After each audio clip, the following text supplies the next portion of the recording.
Welcome, ladies and gentlemen, to the AFL NT coverage of the 2022-23 TIO NTFL season from TIO Stadium here in Darwin on Larrakia country. We're here for round 4 action of the season, men's Premier League competition. This evening, St Mary's taking on Wanderers.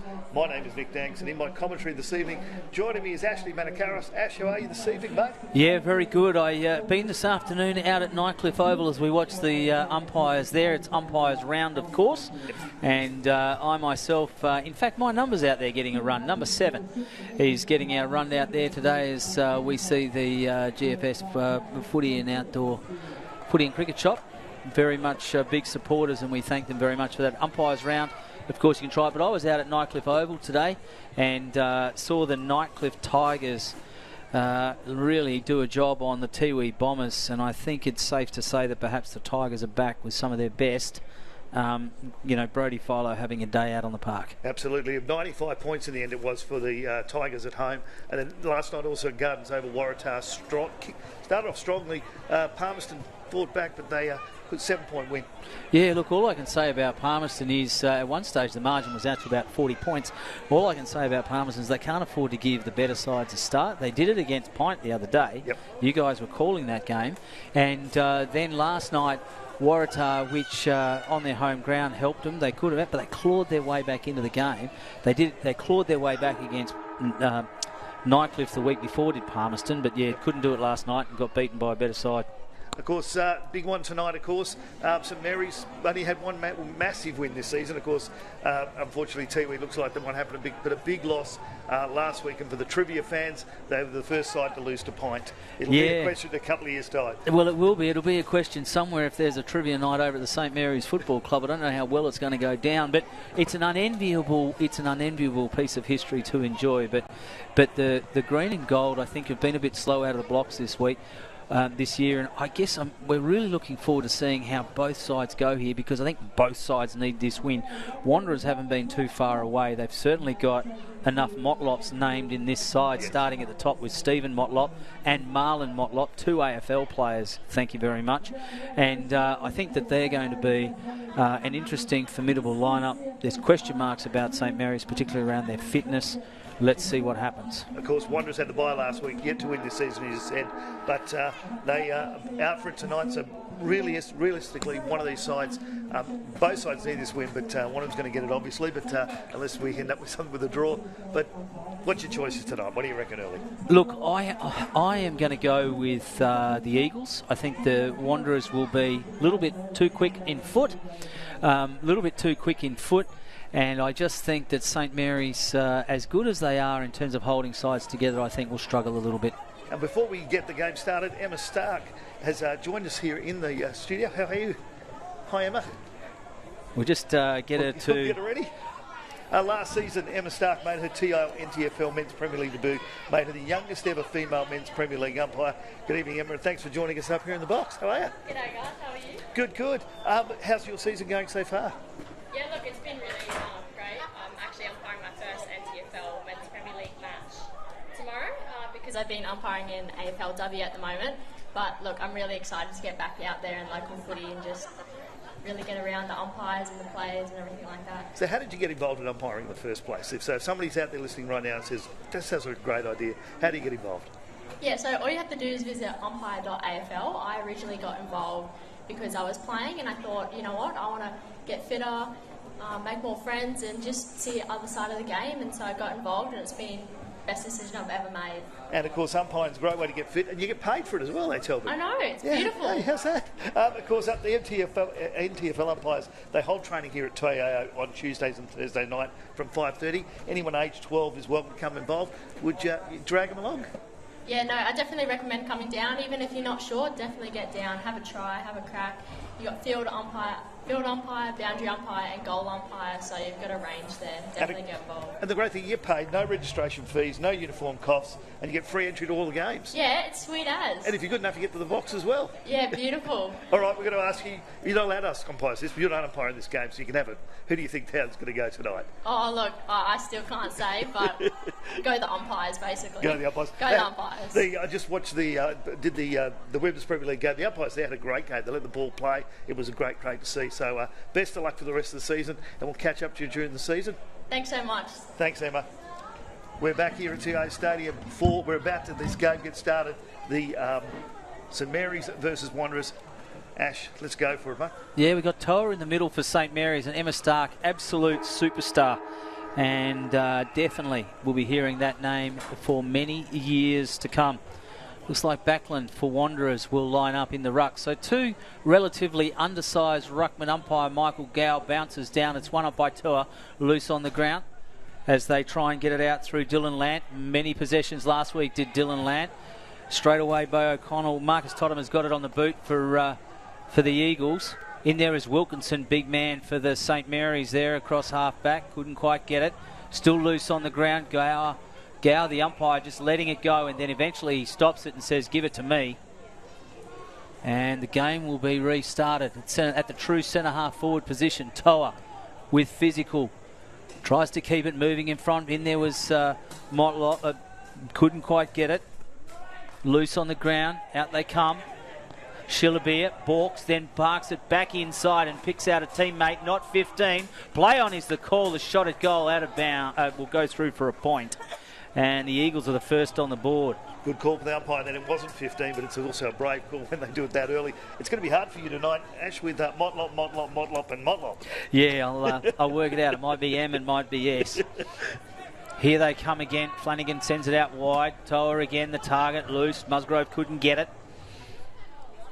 Lant has dispossessed and he gets pinged for holding the ball. Play on quickly there. Off they go through Newman.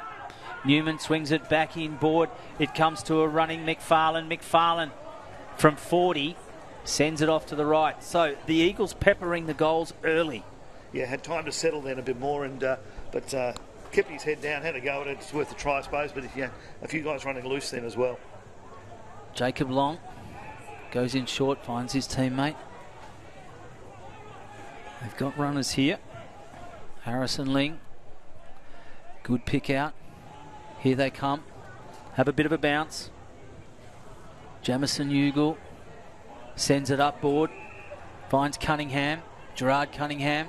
He's telling his players to run at him. And they do. In there was Jackson Calder, was one target. Hands up.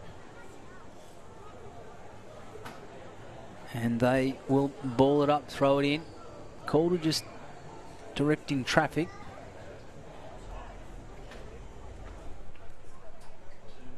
Jaden McGrath's in there. There's a hold being found, I'd suggest.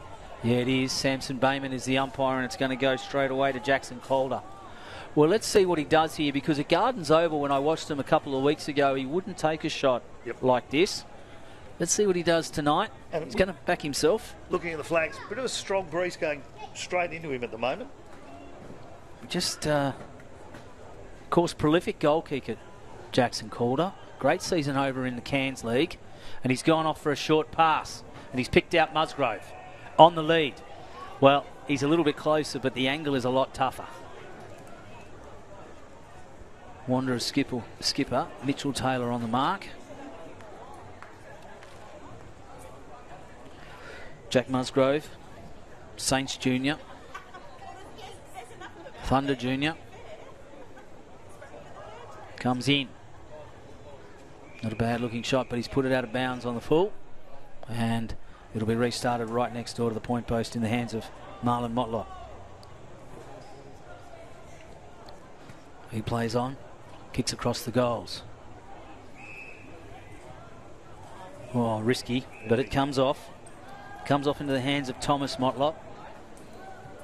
Thomas over to the boy Bo O'Connell. Bo O'Connell, the keeping possession. Good work, Marks Totham. Totham inboard.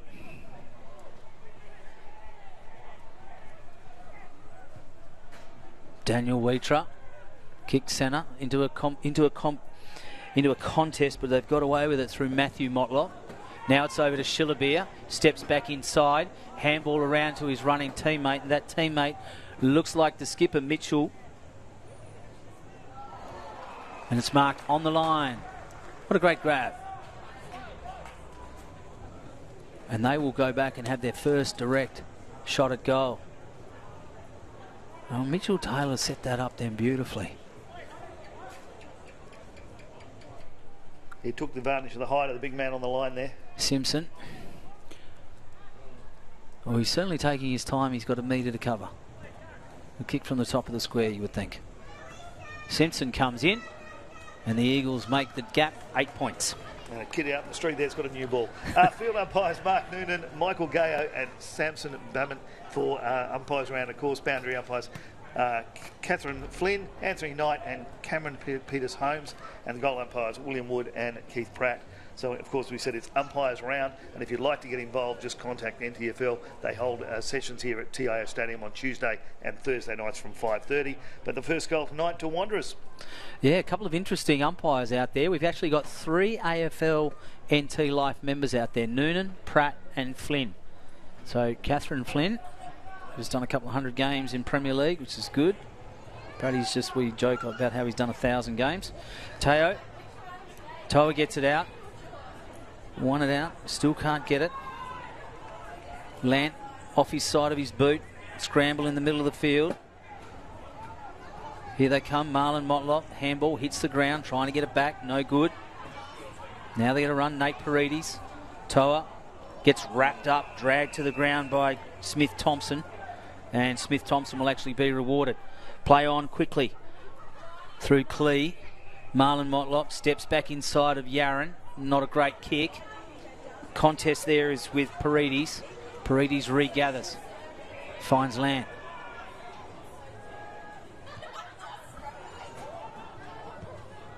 Thomas Motlop socket off the ground. Paid the mark. Just went the 15. No. Arbin. Luke Oborn's the flyer. And strong mark to him.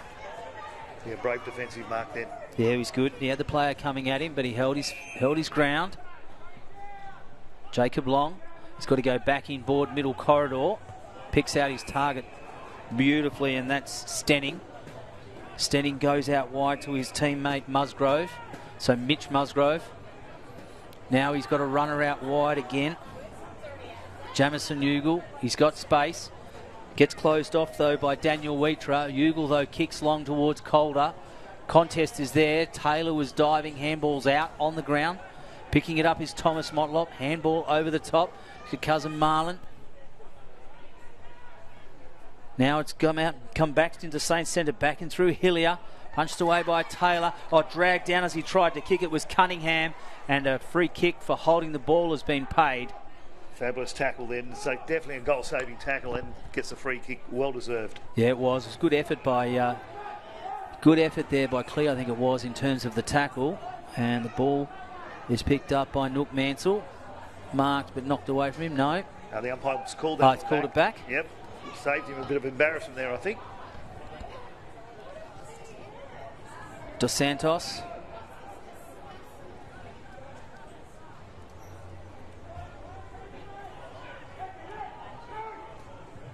As they go long up the line. 2-on-1. Dylan Lamb, quick hands. Kick around the body. And Daniel Wheatra couldn't quite grab it, under a bit of pressure. Ball will be thrown in. Take a look at the bench there. Edward Simpson waiting to get back on. He's the only goal kicker so far for the Eagles. Trying to punch it out of the way was Backlund. Oh, a bit of a nudge in the back there. Let go. Play on is the call. And it'll be rushed across for a behind. Again, good defensive work by Wanderers there. Yeah, they just... they've got their measure at the moment as Thomas Motlop restarts it. Comes back through Arbin. Arbin goes in short. Dre Thompson has just come on. Bouncing kick to Thomas Motlop, who gets it on the first run. Now he's across to Mansell. Mansell's got a couple of options out wide and he chooses one of them, and that's Stephen Motlop for his first touch. Stephen, again, unfortunately the contest though that time was for Smith Thompson. Picking up his Ugle. One-handed.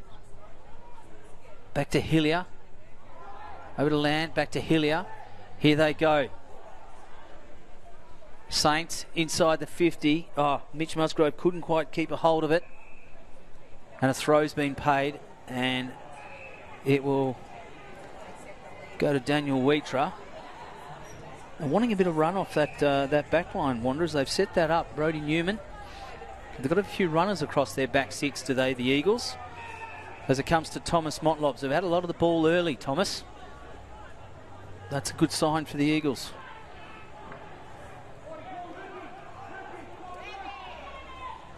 Newman again. On to Thomas Motlop. Not a great kick. In fact, it's ended up in Yaron's hand.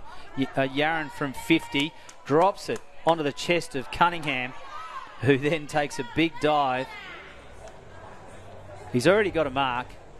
Everyone's got smiles on their faces, including the umpire.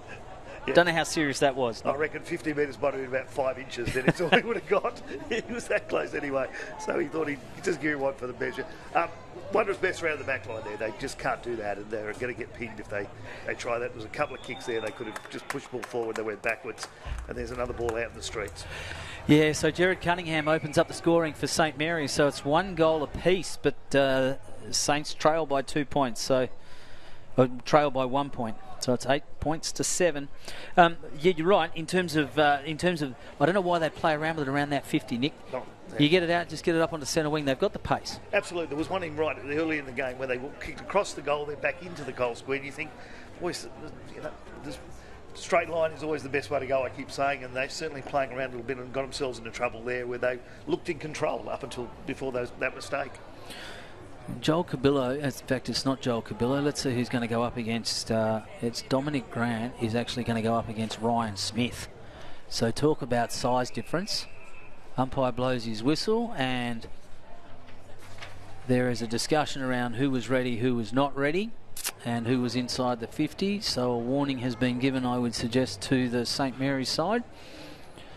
And be Ryan Smith versus Dominic Grant. Smith wins out easily, not surprising. Picked up though by O'Connell and then kicked forward. Wilkinson gets it on the boot, left foot. Totham takes the mark, back inboard. He picks out Grant. They're going to go back out wide. Pick out Dre Thompson. Thompson can look further upfield. Doesn't have a huge number of options. And the ball was in a contest and has gone out of bounds. And it was Backlund that actually was the one there under pressure from young Jacob Long. And Darren Shelby, they had a word to him then because he was open and the young guy didn't look up to him. Grant takes front position. Smith just uses his body. Wilkinson gets it out of the ruck. Yaron can't get it first time. Picked up by Dre Thompson. Handball over the top. Shillabia then this time just turns and sends it into the middle corridor. But Luke Oborne's there. Oborne plays on quickly, bringing it out wide. But it's going to be a turnover and it's going to end up in the hands of the Eagles, and they do. Here we go. Marlon Motlop from 35 out just puts it straight up and high. And jumping up and taking the mark was Simpson. And he's already got one. And Edward Simpson will go back and have a shot at goal. 10 metres out, but on a bit of an angle.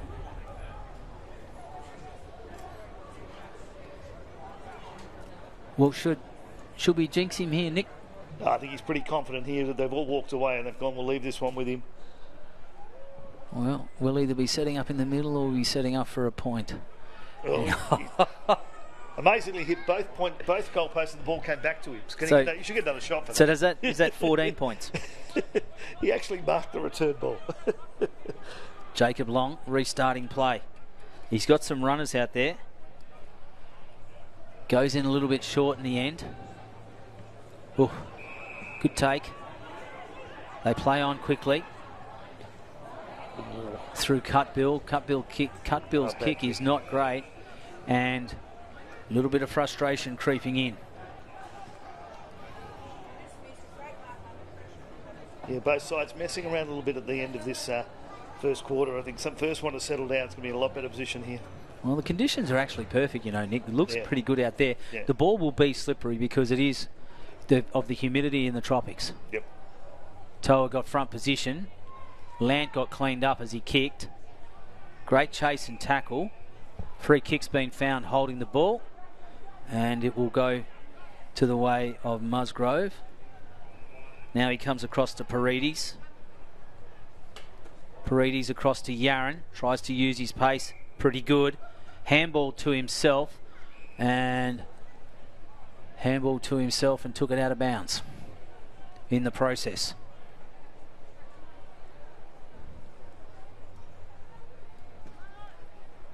Thought he had space.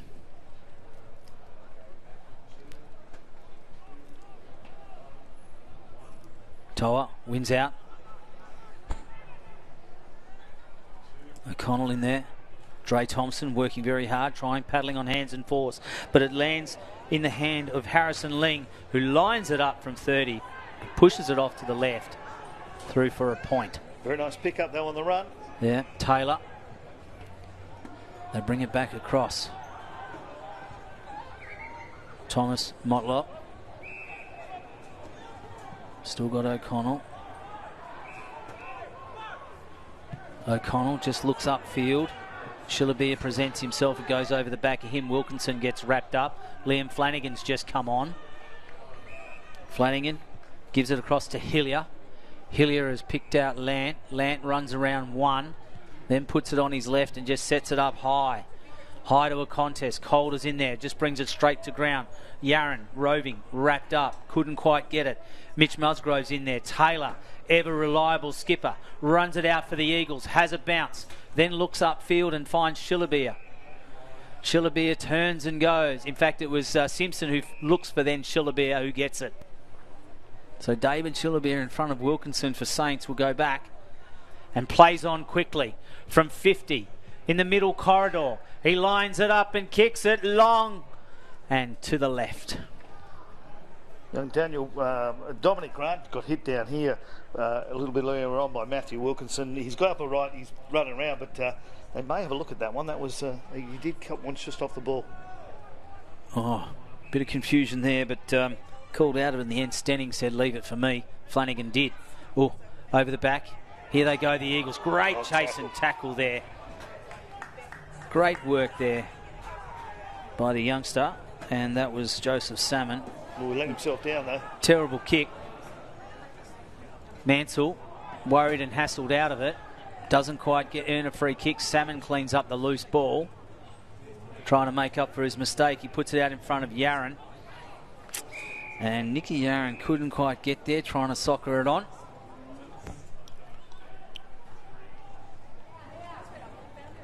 Game is very open at the moment. Both sides prepared to chip it around. Eagles have got a definite height advantage, and I reckon, Nick, they've got a definite pace advantage. They certainly look more dangerous when they're on the run, you're right. Backlund, front position.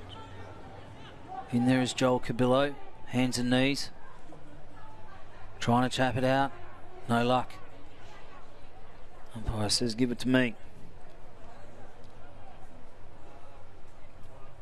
Front position, Backlund punched on by Cabillo.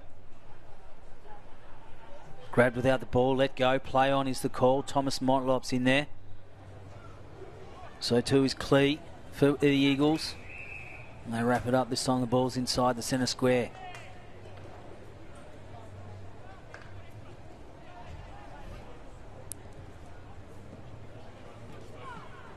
Well done from Totham. Inside out, Lant can't quite get control of it. It lands in the hands of Paredes. Paredes looking upfield. Long way out, he sends it well inside the 50. Calder sets himself, but dropping back there was Backlund. And he's just telling everyone to just calm it down.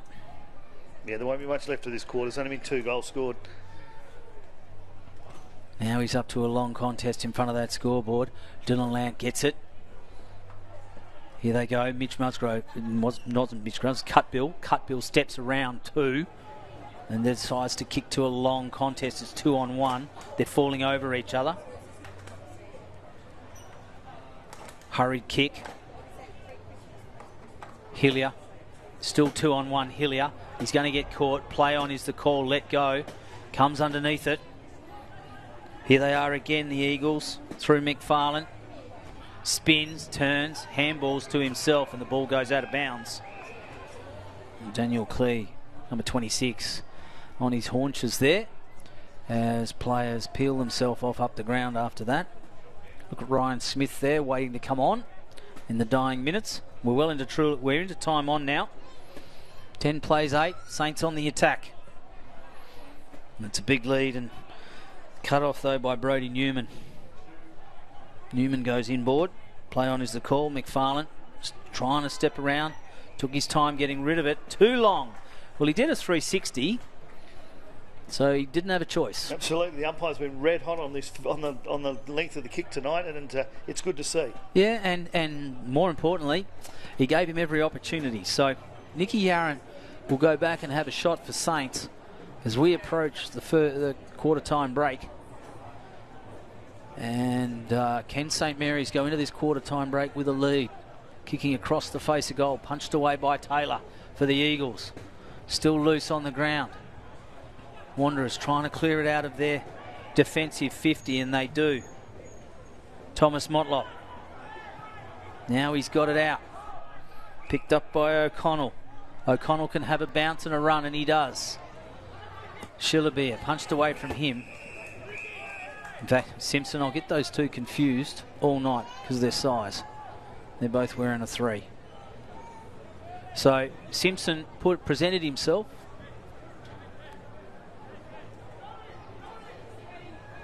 Ryan Smith sets himself against Backlund.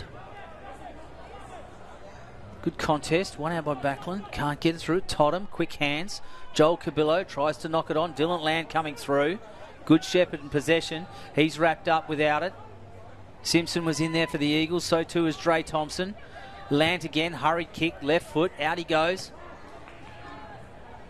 They might be able to get away with this. Joseph Salmon's in there to chop it off. Him and Yarran are diving and looked like he'd knocked it out deliberately but let go.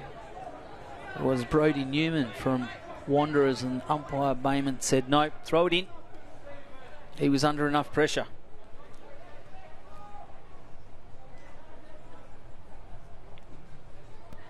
This is a real arm wrestle. Picked up by Paredes.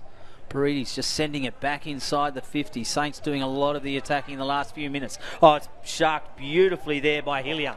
Hillier has put it out of bounds. He just got tackled just as he was about to kick then and forced it out of bounds.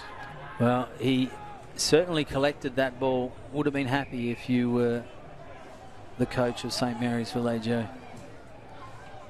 Taylor brings it back in board to Nathan Arbon. Arbon is being urged by his teammates to just settle it down as Daniel Wheatra ends up with it. Simpson telling him to put it up and kick it along the line. He doesn't. It's touched in the end. Play on is the call. As Dominic Grant goes back to Daniel Wheatra. Now they're in strife. Dylan Lant got his hands on it. It's about 4-on-2. Socket through. Calder and Taylor were going for it. Great matchup between Jackson Calder and Mitchell Taylor. Taylor's been one of the best defenders in the NTFL over many years. Done very well there, Wanderers. They keep getting themselves into trouble though when they should just settle down and messing around a bit in the back line. Then St Mary's are going to punish them soon. Well, they've certainly got enough option. Calder. No. Hip and shouldered off. Cabillo was there, got it out. It's a right foot kick. Taylor, though, is going to be the steadier. Last line of defence. Being urged to get on with it, and he does. Picks out Grant.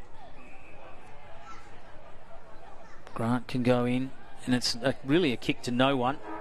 As the siren sounds, which was lucky as Jacob Long ran into an open goal, but it's no goal, and we end that first quarter. And that is what's going to happen if they keep messing around that back line. They were nearly punished then, but it's quarter time here at TIO Stadium. You're watching the AFL NT's coverage of the 2022-23 TIO NTFL game. St Mary is 2 points down at the moment. Wanderers 1-2 to 1-4 at quarter time.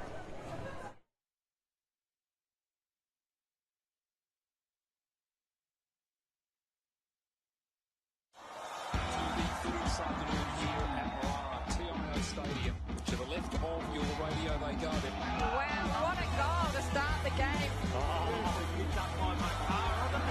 Beautiful. Goes for home and has nailed an absolute Rick's daughter. From the pocket, and he's kicked an absolute ripper.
We're back here for round 4 action of the 2022-23 TIO NTFL Men's Premier League competition.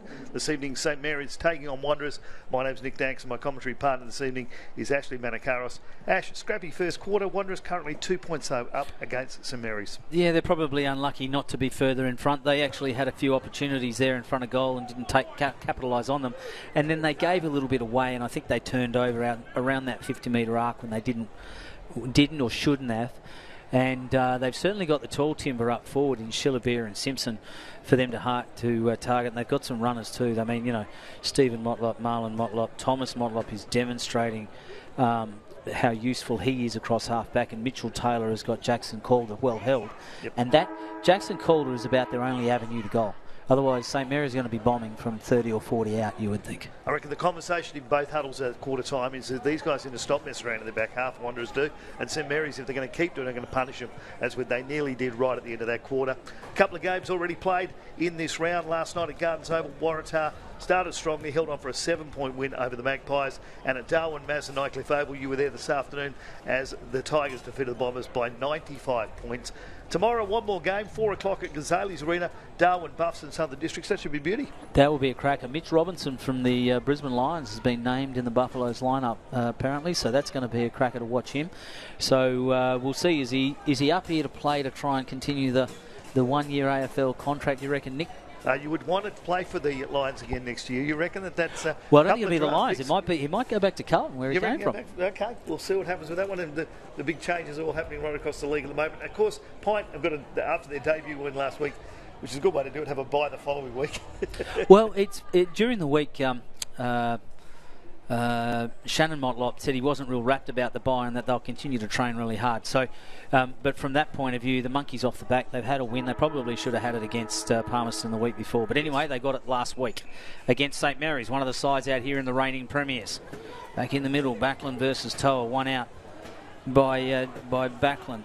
Kieran Parnell on to Dylan Lant, sends it in. Loose on the ground there, wrapped. Keeping the pressure on. Mitch Musgrove is wrapped, and Paredes using his strength to try and push through. Yaron sort of reaching in, can't really get it. It's going to come out through Thomas Motlop. Handball, then a big shark fake there from Brodie Newman. Underground it is to Totham. Then over to Bo O'Connell with a one-bounce handball. Not great looking. It comes across to Joel Cabillo, but they've kept possession. Then it'll come back to O'Connell. And back to O'Connell again as they continue to run. He has a bounce now. So from 60 out, he sends it to the full forward square where Simpson is. But it'll beat him and bounce and go through for a point. First score on the board for the second term. It was about 14 touches then. It went about 1.5 meters, but they managed to get themselves out of there, and very unlucky not to score a goal there as he's running through into the empty goal. Well, that sort of possession football works as long as you can maintain possession and keep the one touch. Yep. Jacob Long looking to bring it back in. One of the many Longs that have played in the NTFL over the years. Very, very famous football name. He balks, runs around a little bit of trouble. He's got to kick it to a contest. He's kicking it to where Jack Musgrove is, but it's punched away in the air by Brodie Newman, who's proving to be a bit of a headache for St Mary's. He is leaving Jaden McGrath behind and not afraid to run off him. And as a consequence, creating a headache across it. Ball drops a bit short. Toa's then meant to get on there. So too is Totham. Can't do it. Oh, just taking the tackle there was Kieran Parnell. Dre Thompson was the one putting it on him.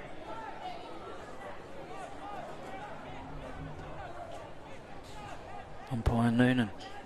Games record holder in the field umpires. Dylan Lant just tossed. Shrugged away as he handballed over his head and the ball went out of bounds.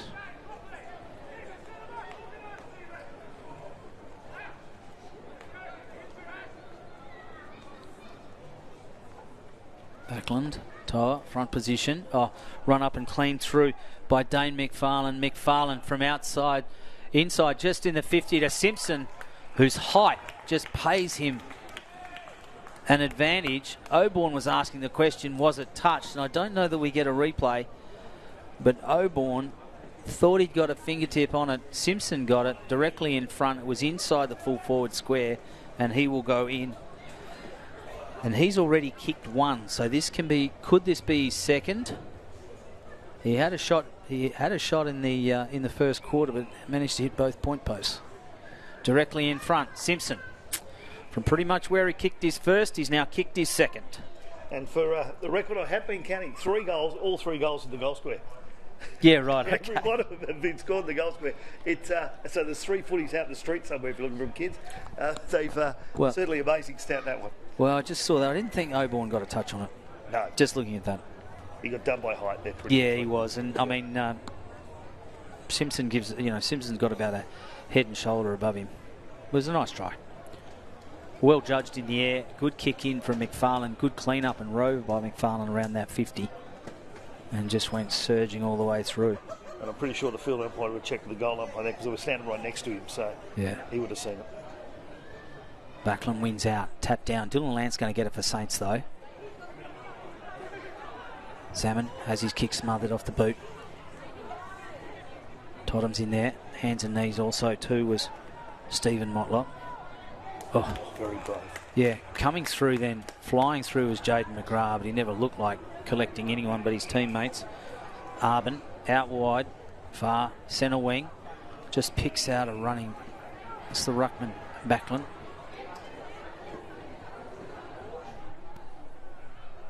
Sitting it straight up. They're trying to get out of it. Jacob Long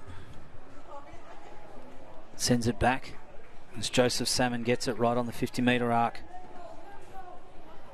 Doesn't have a huge amount of options. Newman was in there. Backlund again. Collected by Toe and is put on the boot straight away. Thomas Motlop tries to shrug one, does so. Handball's underground. Here they come again, the Eagles. They've got some runners. That was Wheatra. And in trying to set it up out wide, they've put it out of bounds on the full. The thought was there, though. He was definitely on his own. You did say earlier in the match that the Eagles look good for speed. They really do. Yeah, they do. They do look a lot quicker. And they're pretty good on the spread, but at the moment they're not hitting the target on the spread.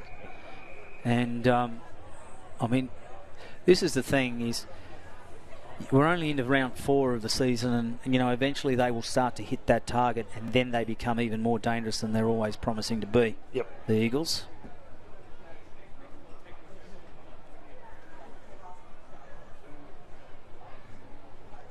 Toa got front position, Backlund in there. Out of the air was Parnell. Punched away though by Dos Santos. And basically the ball will be thrown in where it was thrown in last time. And it's actually gone over the fence. So the umpires, this is one of those rules where the umpire's actually not allowed to leave the field of play. Okay, so And retrieve a ball, which is why you see players go over the fence to grab it. And it's all part of the rules of being an umpire. I went to a couple of early Port Adelaide games where the players had to jump the fence to get the ball in Adelaide. Yeah. But, yep, I didn't know that rule, so I learned something tonight.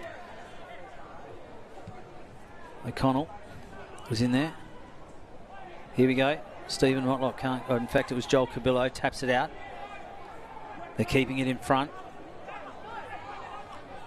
Smith Thompson couldn't quite get it. Now they're going up forward. Flyer is Mudgrove. Out though is Wheatra. Now can he hold his feet? He does. Runs back into trouble, but he's got enough. Thomas Motlop, it hit the ground. Play on is the call. Good umpiring, and a free kick's been found and a high tackle, and it's going to go to Thomas Motlop. He picked that up well, and then he got clipped as he went past. Yeah. But he was the only one actually going for the ball. But you're right earlier again. St Mary's just bombing it in. There's no set when they're going for. They're going forward. They just need to settle down and lower their eyes a bit. O'Connell. He's taking his time because he doesn't have a huge amount of options further upfield. So again, he's just going to have to kick to some contests. Ryan Smith just punches it over his head. Jacob Long is at the back there to clean it up. He's now got a teammate in Cutbill. Cutbill has a bounce, then opens up. Not a great kick, but lucks of fortune onto Yaron. hits Yaron on the chest, he can't grab it. Thomas's Motlop's in there, and a high tackle's been found. And I think it's going to go to in the way, and it is. There's that young Matthew Motlop. He goes backwards. Touch, play on is the call. Matty Motlop, again, just kicks it up the line. Couldn't quite get there was Parnell onto Ryan Smith. Quick hands, back out to Parnell out wide. It's going to bounce. They're going to get away with this. Mitch Musgrove on the right foot just sends it in. But it's chopped off by Daniel Wheatra, who puts it over the top in the middle corridor. Dangerous. Picked up, though, by... Is it Lant? No, it's picked up by Lachlan Stenning. And Stenning puts St Mary's on the board with their second goal. Balearising again there in the back line, the Wanderers. They should have cleared that ball a couple of times, and then when they kicked it back in, they were always going to be in trouble, and then it just got out of control for them. Well, it's one of those things where if you're going to take that risk, it's got to be clean possession, clean footy, which means you've got to hit the target, and if you don't hit the target, the target's got to be able to pick it up one-handed, one bounce. And they're not even hitting targets around the ground, so messing around the 50. Yeah. He's going to put a stop. He's got to put a stop to it, or else St Mary's are going to punish them. Well, that was a mistake from a turnover, and you know, the lead is still 3 points. Wanderers have held the lead by 3 points. But, gee, it's not really reflective of the work that they've done. They've done all the hard work, not getting the reward at this stage. But it will come. 9.5 minutes gone in this second term. 17 points the Eagles, plays 14 points St Mary's. Ryan Smith wins out in the middle. Keeping the pressure on. Here they go again. This time it's Marlon Motlop. Out wide. Just wrapped up and brought to the ground. And going nowhere.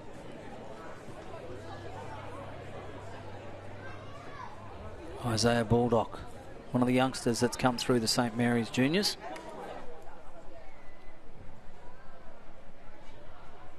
Ryan Smith just puts it straight on the boot, kicking to a contest. Musgrove's in there. There's Newman. And out of bounds.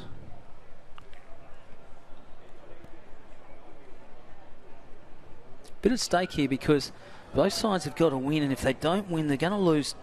They're going to lose touch with those top 3 or 4 sides, you know, in terms of the finals, setting up the finals. And you want, I think, be in that top 4 or 5 leading into Christmas, as there's a high tackle there, and it's been paid, and it will go to the Eagles.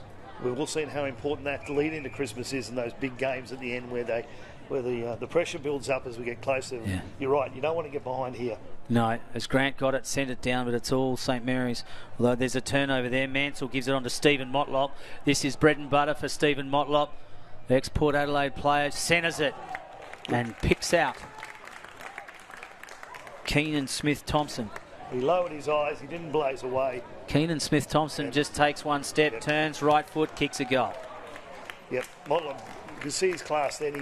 He could have easily kept going on that run and gone straight through, but he looked down, he saw the young guy by himself and just pinpointed him out. Yeah, well, he would have kicked many a goal. He had an open space in front of him, but we'll just watch this replay here. He gets it, has a bounce on the 50 paint. He saw him and then just goes in, and there is Keenan Smith-Thompson. Bang. Yep, he saw him early there if you watch that replay again, and he gave him a nod of the head where to go, and that's where the young guy went, and he rewarded him for doing it. Good stuff. Well, they've opened up a bit of a gap here now. 9 points the difference. Not sure quite what... Oh, they've lost another ball, so they've actually got no... They've actually lost... So one went over the back fence to the right of the screen, which is the airport end, and then they've had 2 go over onto the Michael Long Centre. Yep. So play will be held up here at the 12-minute mark while we endeavour to retrieve some Sharons. Yep, I thought they'd lost that one that way because he cleared the fence easily there. That was, I wouldn't be surprised that's in the car park at Pint, and then the other two. There's 2 over there. I don't know. There we go. There's actually 2 down there at the airport end. So no, here we go. One's coming out here. Here we are. So. Yep, someone's going to have to do a run around the outside of the ground and grab those 2 balls by the looks of it. Just running through the goal scorers quickly, you've got Edward Simpson with 2, and then Keenan Smith-Thompson from the Eagles with 1, and then 1 each to Lachlan Stenning and Gerard Cunningham. And don't forget, it is umpires round. It's a great way to get fit and get paid. NTFL umpire training is held here at TIO Stadium on Tuesday and Thursday nights from 5:30 as we get started again. Paredes picks up the loose ball. Flyer was Musgrove. Cunningham's in there. Smothered kick. But they're going to get away with it through Wheatra. Wheatra onto Backlund. Backlund he's just judged that kick perfectly for Joel Cabillo. Gives it off to a running teammate. Here they go. Wheatra has drifted all the way down. He's now at 30. He lowers his eyes, puts it out in front for Simpson, but it's chopped off by Liam Flanagan. Great defensive work there, because it was a certain goal if he hadn't got into that one. As Flanagan plays on quickly. Looking for Paredes or Smith and picks out Smith. Handball gets interfered with, hurried. Now there's a turnover. Wrapped up, taken high, and there'll be a free kick to the Eagles. Nathan Arbin plays on to Stephen Motlop. Motlop just centres it. No one, by the looks of it, is prepared to get over it. Flanagan in there for Saints. Here they come out again through Hillier. Mitch Musgroves ducks his head, beats one, then does an outside kick which doesn't look real good off the boot. Wheatra picks it up, comes to Salmon. Joseph Salmon has a bounce, then looks upfield. McGrath tries to come through on Newman, and Brody Newman just collected it quite comfortably and goes inboard to Joel Cabillo. Cabillo goes out wide, got space out there, being told to run on. That was Totham. Totham onto Thomas Motlop. Centering kick, 3 against 1. Oborn's the only one that had eyes for the ball for Saints. Oborn runs it away, kicks it to Paredes, but it's punched away by Joel Cabillo. Cut off there by Stephen Motlop. He's got time, looks over his head, and he's got another Motlop in Thomas. A little bit of a chip around. And they've picked out Schillerbeer. A bit of class. Is it Schillerbeer? No. DeSantos. No, we'll get it right in a moment. Dane McFarlane.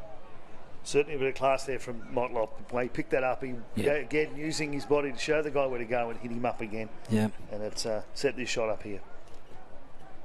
And clever work from Thomas to be available out wide as Dane McFarlane comes in. He's going to kick from 45. It's long. Looks pretty good. Dane McFarlane registered his first for the day.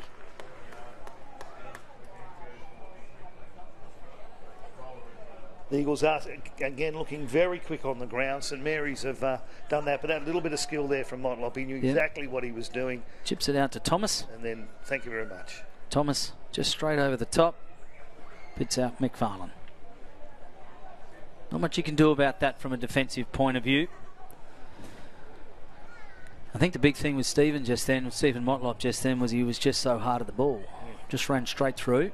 Even if someone had got a hand on him, I'm fairly confident he might have broken that tackle. Absolutely. Bit of change going in the back line here for Wanderers as well. Just going to switch over at fullback. Backlund versus Toa. One out by Toa. Hasn't really gone to anyone. Thompson's in there. Dre Thompson. Toa's recovered. Sliding. Handball. Over the top to Liam Flanagan. Smothered off the boot was fantastic. Again, that was McFarlane. Hit hard. Oborn was just running straight out and honest. Salmon's in there. Puts it on the ground. Dre Thompson gets it. A little bit of speed. Puts it straight on the boot. It's going to bounce across the face of goals, though. It's going to be cleaned up there by Kieran Parnell. He has a bounce and backs as it backs himself. He gets to the 50-metre arc, puts it on the boot, picks out Lant.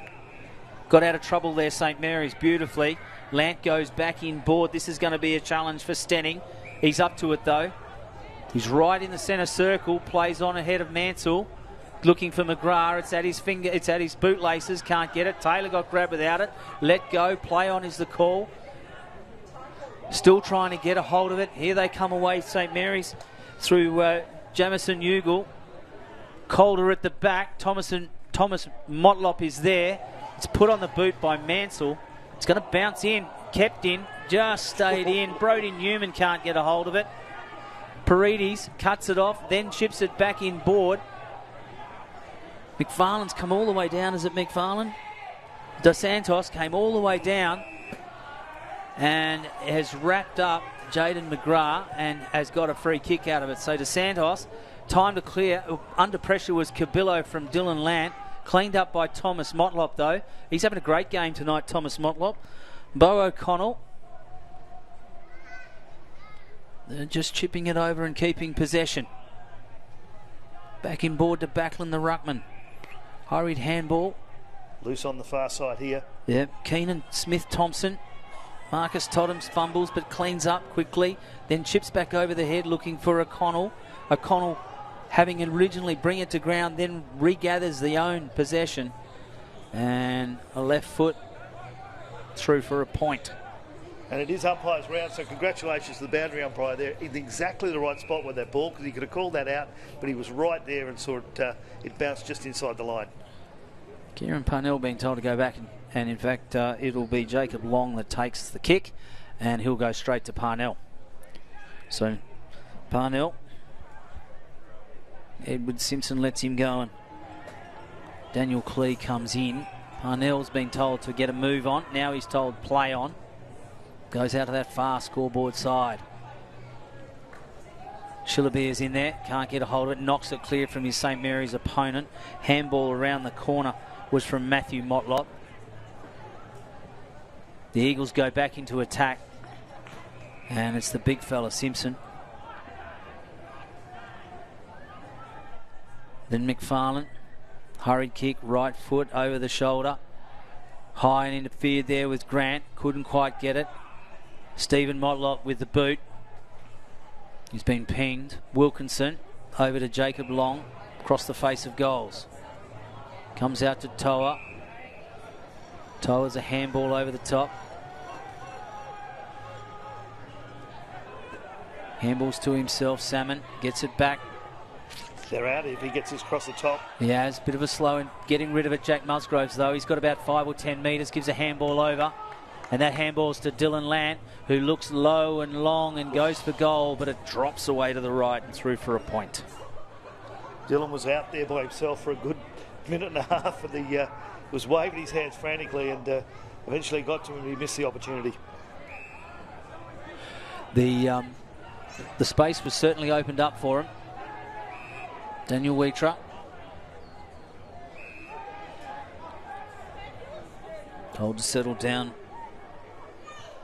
Clee over the top to McFarlane. He balks. Goes himself. He's got time. Shillabeer over the big guy Simpson. So let's see how good. We know Ed Simpson can kick goals from 10 metres out, because we've seen him do it twice tonight. But can he kick from 48? What do you reckon? He's been pretty confident all night, so it's easy to be confident kicking directly in front. He's taken his time every time he's been in front, so he'll probably take the whole lot here. Breeze is against his face at the moment. It's not a massive breeze, but it is decked directly coming in towards him. And he goes in short, so he doesn't back himself. Instead, he goes to Darren Shillabeer. Now this man we know can kick from 50, and he's directly in front. So I can't see him passing it off. We'll go back and line up directly in front.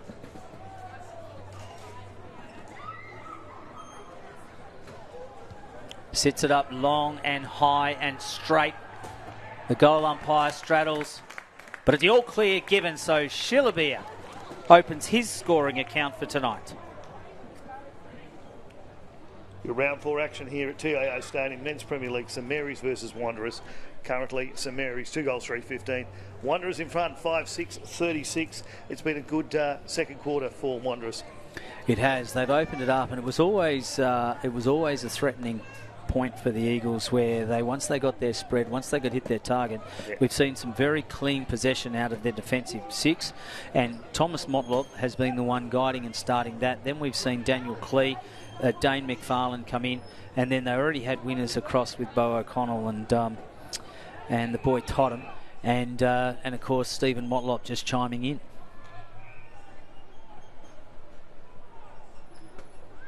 Free kick has been given, so St Mary's again not set up properly, and this time their second warnings resulted in a free kick.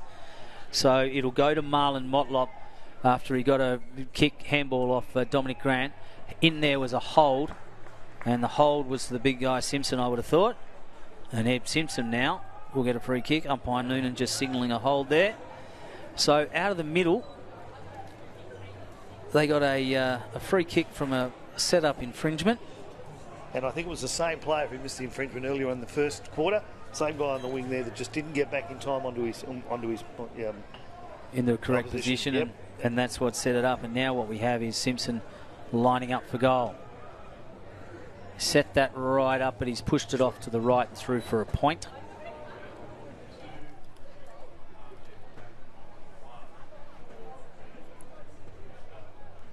.23.5 minutes gone here.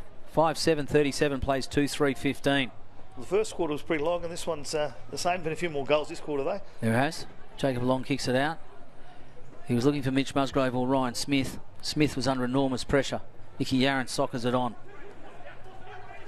And, it goes out of bounds. Leading the race to the ball there was Brodie Newman.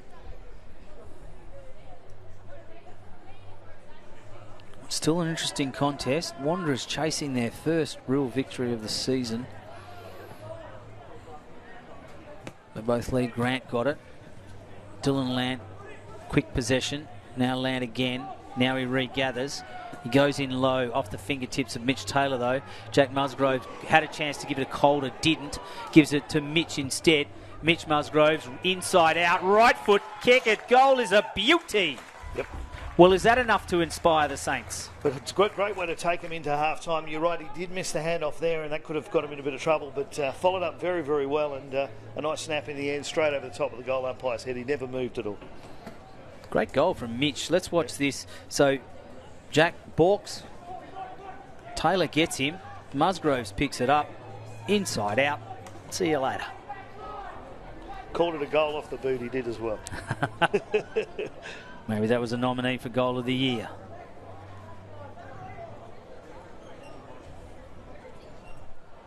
I saw the ruckman in the Women's Premier League day come off the mark, take two bounces and put it straight over the goal umpire's head. That's the best goal I've seen all day. Good.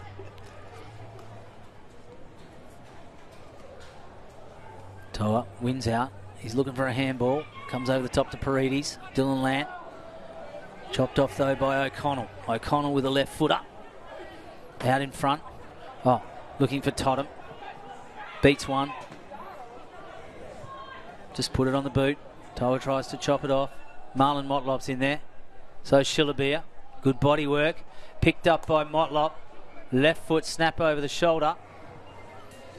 And across the face of goals and will go out of bounds. No, went out of bounds on the full.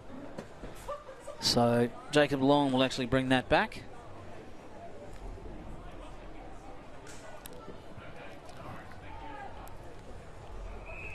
And he picks out Joseph Salmon. Salmon that far pocket. Taking a while, he's going to be told to play on, and he is. Luke Oborn gives it off to a runner. Dylan Lant, hurried kick. 2-on-1 here for St Mary's. Jade McGrath tries to spin out of trouble, but it's all Wanderers. They can settle it out and send it out through Newman and then on to Thomas Motlop. And the boundary line beat everyone, though. Well, nearly 27 minutes gone here in this second term as we head into half-time. Eagles showing plenty. St Mary's with a little bit of work to do.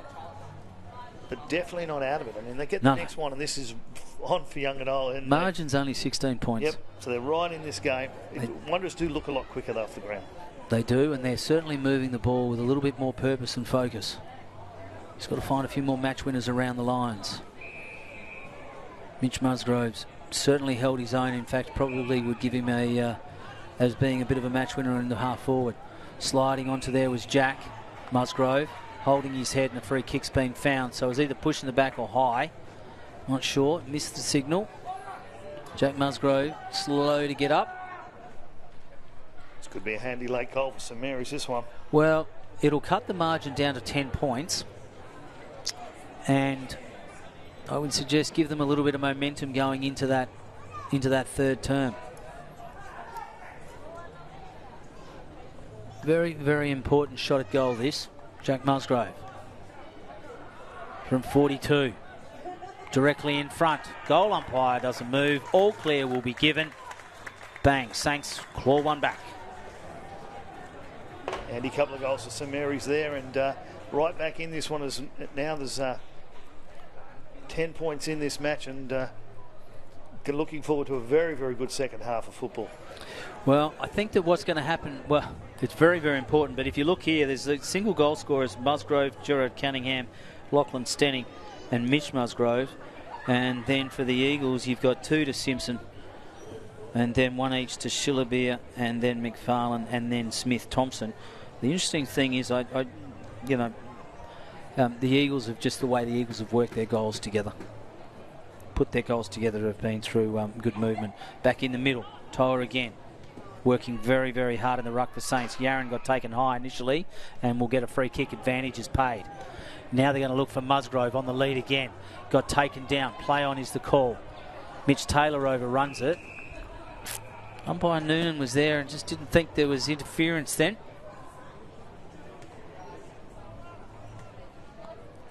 This is a long second quarter. Yeah, it is. 30 minutes is a long time. We're approaching that.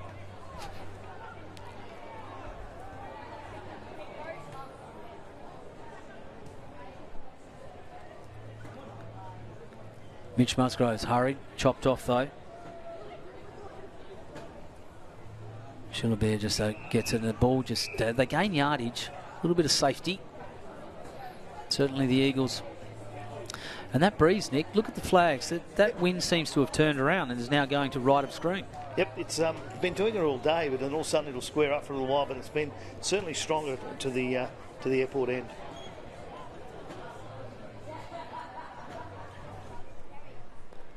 Toa, he takes front position, taps it down to Paredes. Yaron puts it straight on the boot. Calder is on the front position, punched away by Taylor. He's such a good defender, and the siren sounds. It's half-time here at TIO Stadium, with Wanderers leading 5 goals, 7-37 to St Mary's, 4 goals, 3-27. We'll be back at TIO Stadium after this short break.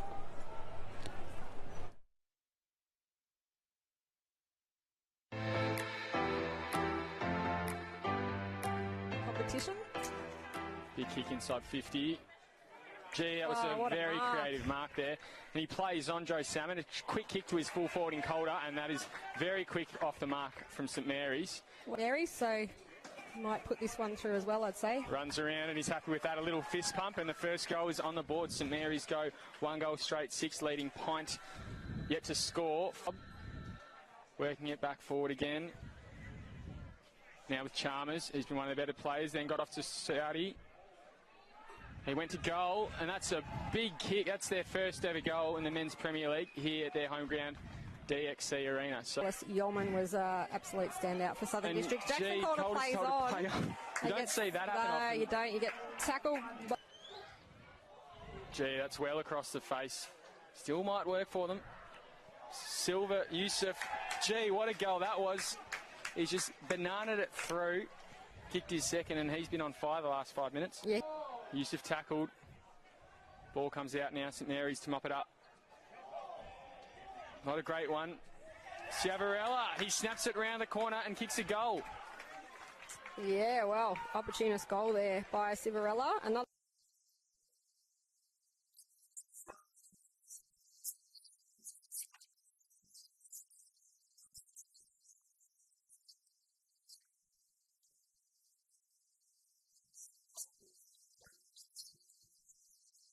Line out. Rolls around, goes to full forward, and he's hit late, Down, so yeah. a free kick. Toa just ran in. It wasn't too underward, but it'll be downfield. Is it to Ryan? Nah, not sure. Yeah, it looks like Ryan. And he's very happy with it. Kicks it, and that is through the big sticks. For his third petition, that'll be icing on the cake. Ciavarella snaps towards goal, and that, you would say, is the sealer. He's been very good tonight. That's his second, and he extends the margin out to 32 points.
handballs there. Ball spills. Wilson, overall calls for it. On his right boot. Long handball over the top. Back in front of Wilson. Hams missed the tackle. Allowed Wilson to play on.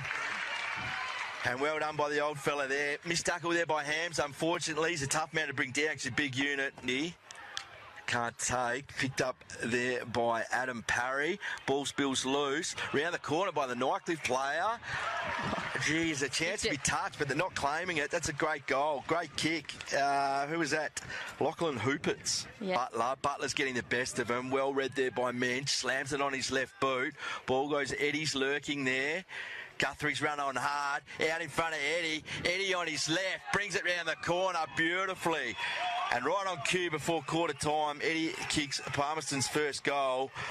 Promo from Eddie Betts there. Set of umpiring shots I've ever seen. Handball there, goes to the Palmerston player. He spins round, and all their hard work inside this 50 this quarter pays off. Keeps it in front, spins inboard. He's got Eddie leading hard at it, or just at his bootlaces there. Couldn't grab it. Crowd scream ball. Varco, he's got his boot to it. Varco off the ground. He's the one who put that inside 50.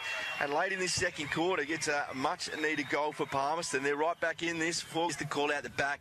Farah on his favoured left foot sticks it out in front of Eddie. Eddie turns on his left boot. It's an open goal square. Eddie Betts, thank you very much. From the pocket, he kicks his third.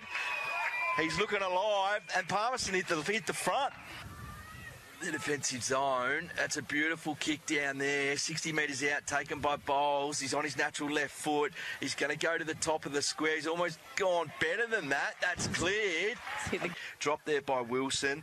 Scott can't pick up. Over the top to Wilson. Wilson on his left foot gets some purchase on it and puts it through. And that's a much needed goal to Nycliffe. And we've got a game of footy on our hands.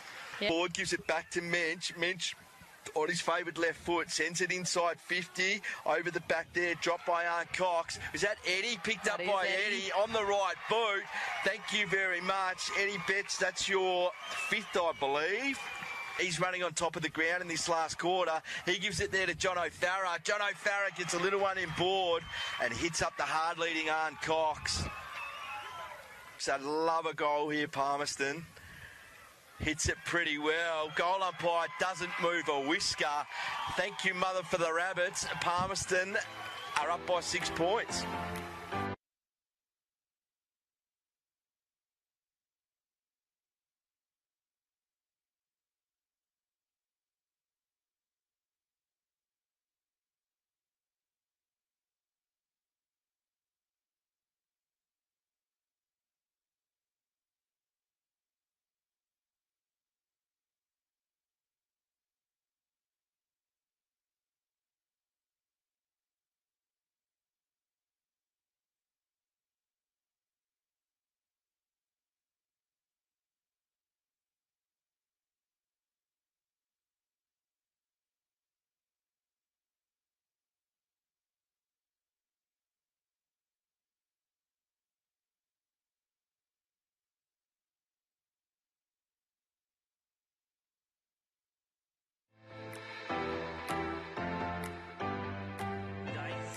Future captain of the club, I'd say.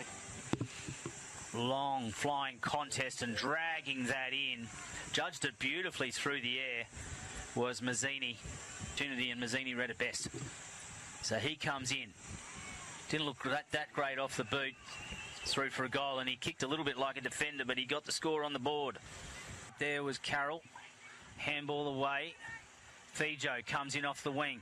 Gives it off to a running teammate who lines up from outside 50. Oh, what a goal. And what a cracking goal that is to start the quarter. Matt Shannon. And Matt Shannon come running through to Smith. Now the Crocs through Maney can centre it up again. On to Schwartz. Now it comes back to Brandon Rusker. Then on to Fijo. Hurried right foot kick to Matt Shannon, taken after disposal. He doesn't care, and he's kicked his third for the quarter. Advantage and downfield paid, and an all clear is given. Ellis Yeoman ended up taking that uncontested, and he picks out Bo Schwartz, who gives a handball off to a running teammate. And they're looking for Roy George, who takes a great mark out in front. He never looked like dropping that, did he? No, nothing. Just Waratah's really slow to react as well through that corridor again. Sits it up, gives it every opportunity. The fans like it from behind in the handstand. They've all got around him, and Roy George has scored. Thornton, by the looks of it, got his hands on it first. Bouncing ball. Roy George couldn't quite get it, but taps it onto open space. Then McManus has come down.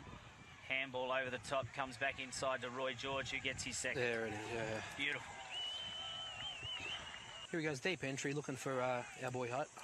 Yeah, and at the front was Magro, who just read it lovely. On his left, he can set it up, and can it curve back? Oh, Kirby's got it.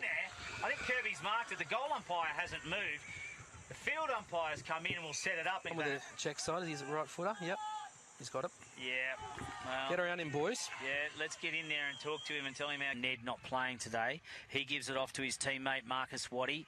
Waddy has a lead, and that lead was from Magro. And Magro in a contested mark will... Not a bad-looking kick from where we are. It's got the distance and the legs, and it goes through. And that is Magro's third for the day. Up in the air, Smith was interfered with, let go, play on is the call, and then it just comes straight back to Schwartz. Right foot gets his fifth.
Tipalura, a little bit more strapping than a trotting horse.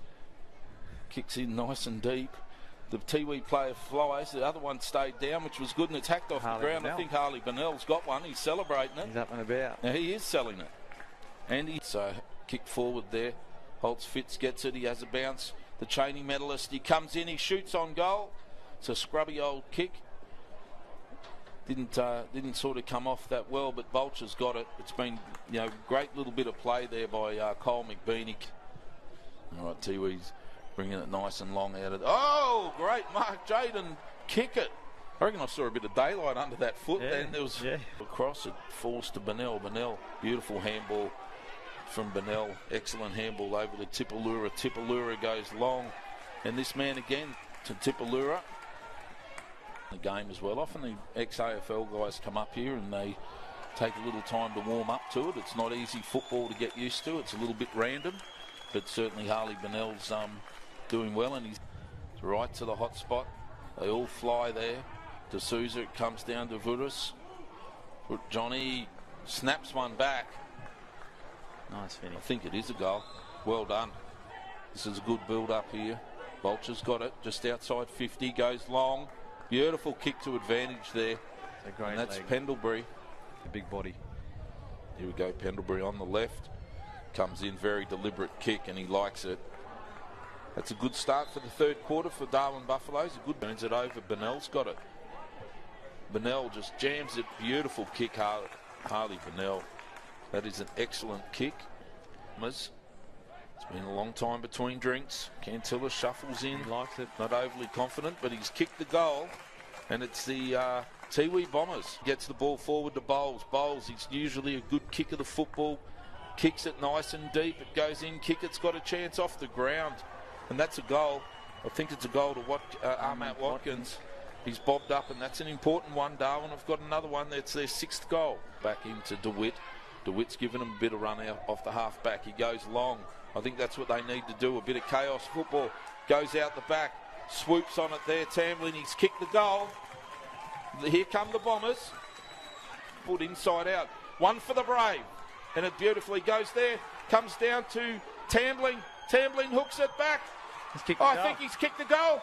The Bombers, they're in front. Goes into Vudis. And Johnny goes long, and he's up high there. He's kept it in front of himself. And there it is. Wow. That's a beautiful goal. Volchi put that on the TikTok highlights reel. Great work, Volch.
We're back for round 4 action here for the 2022-23 TIO NTFL Men's Premier League competition this evening. St Mary's taking on Wanderers. My name is Nick Danks, my commentary partner this evening, Ashley Manakaris.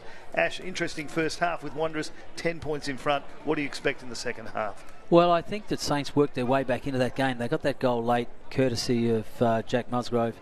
And, there's some of their midfielders had stepped up a little bit. Dylan Lant was already getting some of the ball. And then we started to see that Nicky Yarran came into the game a little bit more. Paridi's got a little bit more of it. Toa's been not too bad in the ruck for St Mary's.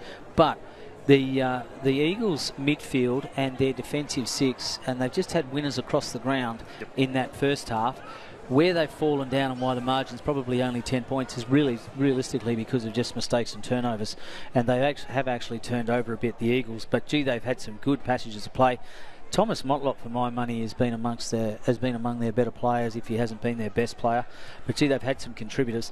Bo O'Connell, Marcus Totham, Shillabeer, Ed Simpson up front have provided 2 very good targets. Stephen Motlop's chimed in with some really timely possessions.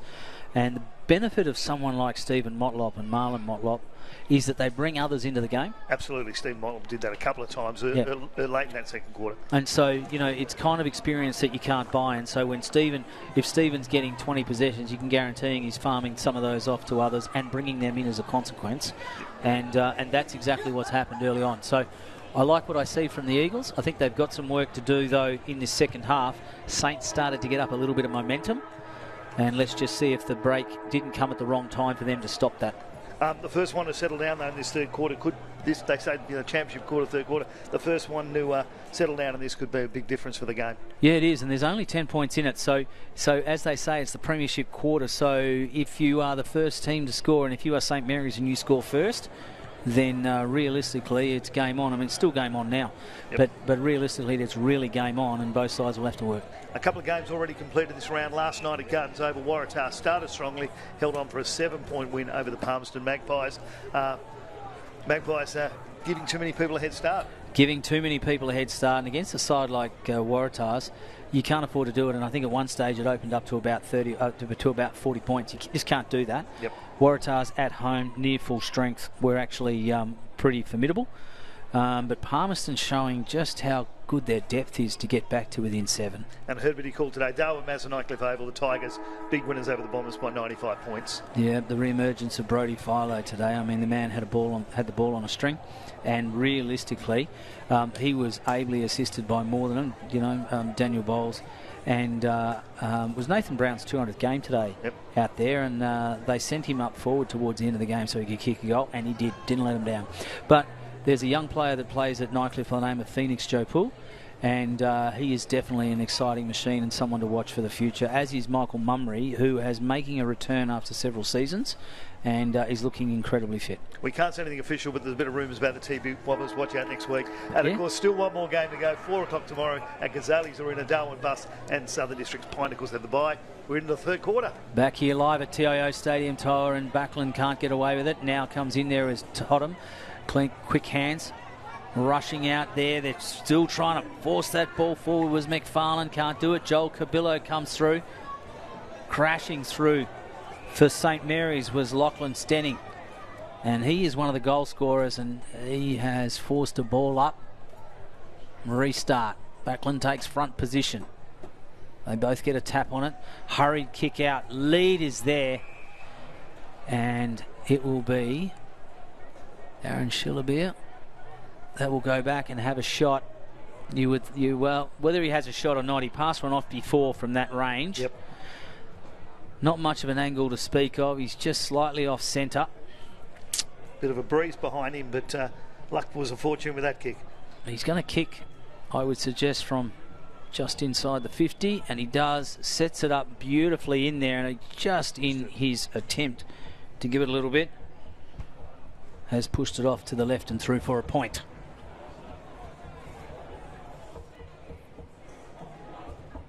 They run it back in. It's not a great kick from the fullback there, Harrison Ling, and the boundary line gets him, but gee, it wasn't a very good kick in. Not at all. There was a couple of guys there loose for St Mary's, and they could have been out over the back very quickly there.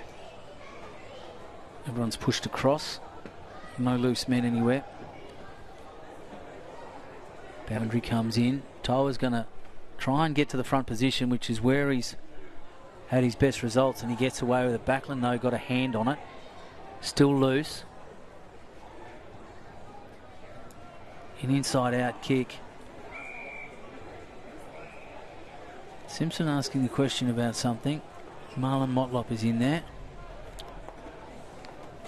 The breeze has kicked up again to the airport side. We'd have a look at the weather, though. We're going to have a clear night tonight, so no late rain coming across at the moment. It is actually perfect conditions here tonight, I think, Nick. It's fantastic conditions.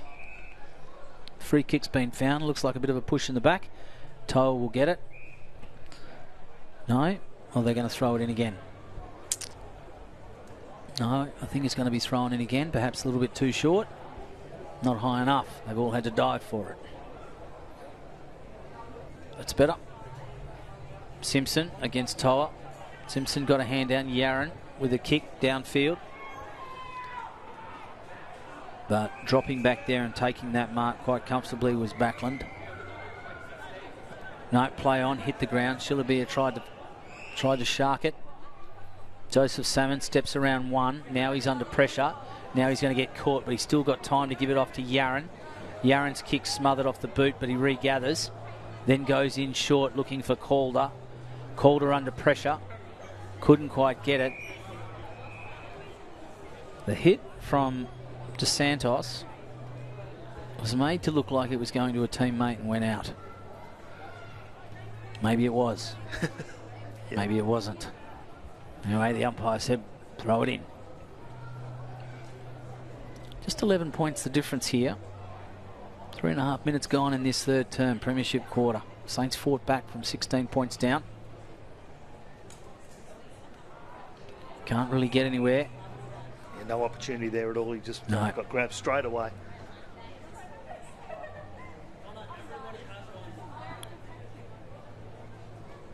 Backlund, Toa, they both out jump. No one gets a hold of it. Parnell, in fact, He's given a free kick to Backlund. No, he hasn't. There's a hold been paid. Now they've played on. Thomas Motlop is running off that back flank beautifully. Come away with it. Real chance to send him forward here. It goes out wide and long, and on the lead there was Stephen Motlop. Now Stephen's telling him, get back, get back. Is he going to have a shot? No. He's thought about it. He's in two minds. He's running out of time. So now he's decided he's actually going to have a shot. Yep. Test out those hammies. See what he can do.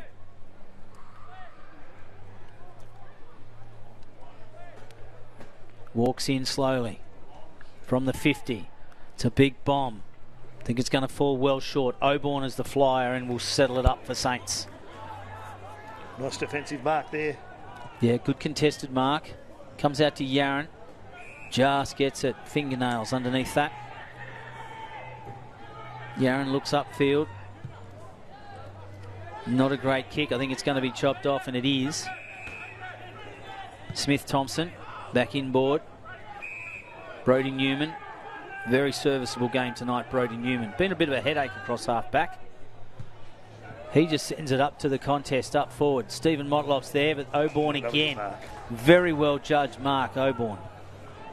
Now he goes to Yaron again. That's a better kick. Yaron has kicked it up the line looking for Calder. Thomas Motlop's there. 3-on-2. Calder with a hurried kick, but it's chopped off by Daniel Wheatra. Wheatra inboard to his teammate Grant. Grant now across to McFarlane. McFarlane on the lead with Stephen Motlop. In the back, free kick. Motlop plays on quickly. Little short pass. Oh, lovely pass. Beautifully weighted pass. Picks out Marlon Motlop. Got to say the whole name here, Dick. You do. There's three. It was three because or four. There's like so many Motlops. Motlops, Longs. So what is there? There's 1, 2, 3, 4 Motlops out there. So Marlon will come in. You would hope this is within his range. Bit of an angle, not much. He's kept it reasonably low and sharp. Just pushed it to the left. Well, they kind of needed that. I would have liked to have seen that as a score, a goal. They'd certainly earned it.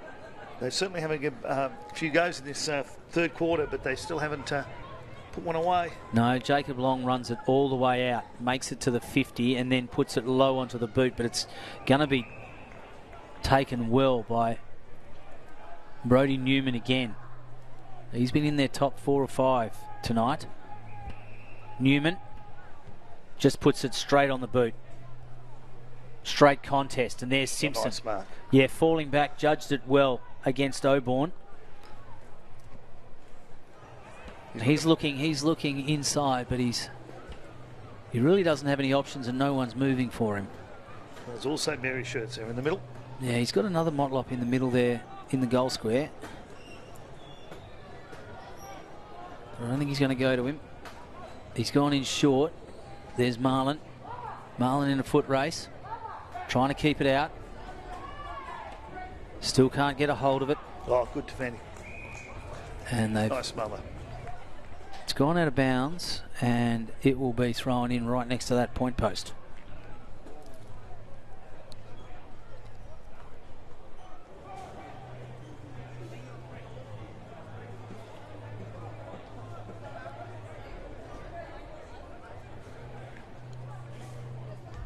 Punched over the top by Smith. Socket off out of the air was Simpson, and Yaron has got it and plays on quickly. So Nicky Yaron. Here they come. Lant beats one and then gets tossed around for his troubles. And a free kick has been found as there's a little bit of a scuffle. Yeah. Dangerous tackle there. Don't know if that was Land actually. It's a Helia. Here they go. Now they've got a runner in Jacob Long. Jacob Long has a bounce. Mitchell Taylor pushes it away. They read the race. Look, Mansell can't get it back to Thomas Motlop. Then on to Daniel Wheatra, who has a bounce. He's got an option in Simpson. Over the top. It's going to go bouncing back. Ryan Smith has time to gather. So he does. And gives it off to a teammate who just gets away with it. Hillier. Kieran Parnell from Musgrove, then on to Parnell. He backs himself. He's had 2 bounces already. He goes out wide again to the leading Calder. Jackson Calder. Way outside. He's outside the 50. Asking him just to go in lead, and they do, and he's picked out Jack Musgrove on the lead on the chest. Great pass from Jackson Calder. So can Jack Musgrove claw one back? Can they open with a goal? It's a big one for St Mary's, this one. If they get this, we are in for a big.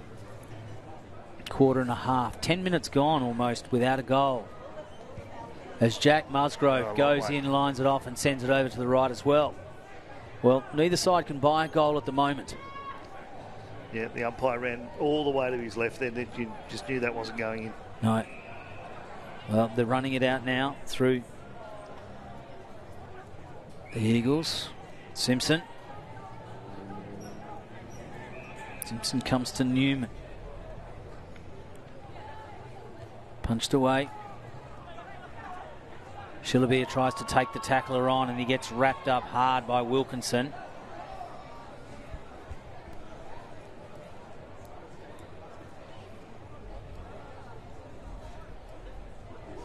Smith. Backlund. Now Smith just gets it. Hurried kick. Though O'Connell picks it up. He's got time. It's sort of a slap handball, but he gets away with it. Shillabia just puts it on the boot.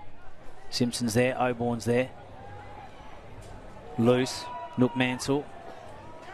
No. A free kick's been found. Will go to Oborn. Holding the ball. The kick has been chopped off, spilled through the hands of O'Connell. But he's still going to got time to regather. Here they come again. The Eagles. O'Connell again. Short pass. Finds Mansell. Mansell goes across field. Not a great kick to Stephen Motlop. Motlop regathers and then handballs over the top to Thomas. Thomas picks out Dre Thompson. Thompson plays on back inboard. He's not chased. Out of O'Connell's hands again. It must be slippery out there. Isaiah Baldock went in to get pick it up. Got knocked over. Mansell again. Now in the hands of Salmon for St Mary's. He has a bounce. Taylor with a big punch over.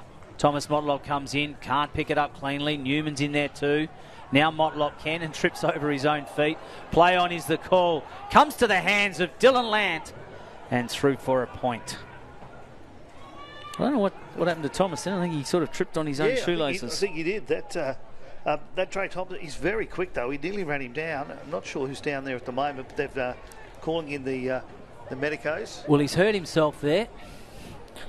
So perhaps it was worse than we thought. I don't know if we'll get a replay. In fact, he's holding his left knee. Yeah. So I wonder if he didn't just twist it while he was trying to turn.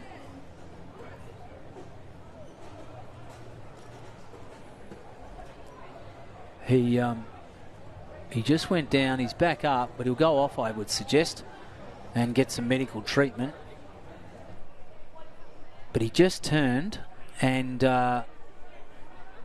then just dropped. So not good. 10 points the difference here at TIO Stadium. Only 13 minutes gone. We haven't had a goal scored in this third quarter just yet. No, we haven't, and no one's really taken control. Obviously, no goal scored, and that's really what's going to happen for some side here. Is someone's going to put some pressure on soon, and Wanderers will push away, or St Mary's will get themselves right back in. As you said, only 10 points, but St Mary's haven't looked like travelling the scoreboard too many times, and they haven't taken the opportunities when they've had them. No. Play's going to restart now as Mitchell Taylor just plays on and sends it out to that far scoreboard side. Oh, flying over the top was a little bit of agriculture, but anyway. Yep, I think unrealistic, but he made the advantage. Buckland got taken high against Toa, and it's handballed straight off the ground and quickly. Not sure that was 15, and it wasn't. Play on is the call. Here they come again, the Eagles. Inside the forward 50. Pushed out beautifully by Motlop. Good use of the body, strategic. Sockers it out to give himself some space. Keeps it in front of himself, then couldn't get it on the boot, and the ball will be thrown in. Great defending there by the young St Mary's guy with Motlop on there with a bit of class. He just stayed with him. He never gave up. No. And Dylan Lant didn't give him a chance. Well, you're going to have a player of Stephen Motlop's quality. You're going to have to contest against him. Punched out by Simpson, forward. Jacob Long grabs it out of the air, doesn't really get anywhere, no prior. Here it comes again, umpire Bayment comes in. One of the teenage umpires here in the NTFL. Picked up by Marlin, now he's handballed out to O'Connell, hurried, back to O'Connell. Now a handball. Can they bring it out? McFarlane, no, Yaron beats him to it, handballs over the top. Liam Flanagan with a kick. Oh, falling back is Cunningham. Couldn't quite get it. Oh, it landed straight in the hands of Dominic Grant, who I think got it from Jack Musgroves in the end. Now they're going to go into attack. It's a long kick. Bounced over the top. No runners there. Cutbill to clean it up for St Mary's. Gets a nudge for his troubles. Still not goes 15 minutes into the third quarter, and Wanderers up by 10 points, but no goals in this quarter at all. So not much. There's no change in score. But was that at half time was 10 points? 10 points is the margin, but 15 and a bit minutes gone. Totham and Yaron. The interest with the timekeepers, we had a 30-minute second quarter with a few goals. We've had no goals this quarter, so we'll see how the timekeepers end up with this one. But we wouldn't think it would have much time to go with, much time on in this quarter. No. They're going to ask to throw it in again. Well, ball gets slippery out there. That's why possession, any clean possession, can be hard to come by. Marlon Motlop keeping one player away with one arm and trying to pick it up. O'Connell is still trying to pick it up, paddling it in front. Still paddling it in front, can't quite get there. McGrath can't get it, clean hands. Dre Thompson dragged off it and caught holding the ball. Good handball to a voice there early on to get rid of that. And then good tackle by Cutbill. It was. He can go out wide to Parnell, right directly in front of the commentary position here at TIO Stadium. Kieran Parnell goes back inboard, picks out Jacob Long. Bit short, Luke Oborne. They're certainly pushing up with confidence, the St Mary's defence. Parnell onto Lant. Dylan Lant dances left and right, then takes a step and kicks, but it'll be cut off by Wheatra. Daniel Wheatra goes across field, and he's really going to make Daniel Clee run. But Clee regathers, has a bounce. He's got McFarlane out there. He's also got Joel Cabillo, 2-on-1. One can shepherd. McGrath gets across from Saints, but it lands in the hands of McFarlane. McFarlane dances around Wilkinson, then has another bouncing from 50. He lines up from the paint, comes in short and finds Marlon Motlop. So Marlon Motlop has been asked to go right around a bit of an angle. Based on what he marked, he should be on the point post, but he's giving him a bit of leeway there. Marlon just thinking about it. Hope he doesn't overthink it. What's he going to do? Plays on quickly, and it's just gone straight up and across the face. Simpson was falling. Oborne was there, and I think Oborne's kept it in. No, it's gone out of bounds. No left foot there at all. He should have had plenty of time there to just chip that over the top. No, I started to get worried for how long he took to actually take the kick. Smith just grabs it out of the air and then gets tackled immediately. Flanagan tries, gets it out. Here they go. Lant quickly. Hurried kick. Brody Newman is there leading the race to the ball. Joel Cabillo back to Newman. Steps around Yaron. Puts it straight on the boot. Has he got a lead? He has. There's a bit of a push in the back. Let go. Play on's the call. McFarlane wrapped up, does a full 360 and get caught holding the ball. Yeah, he took the defender on then. It was always going to be gone the moment he didn't get round him. We're at 18 and a half minutes in this third term, and there hasn't been a goal kicked from either side. So much for a premiership quarter. Well, premiership quarter where no goals are scored. 28. 29 plays 39. McGrath getting the ball.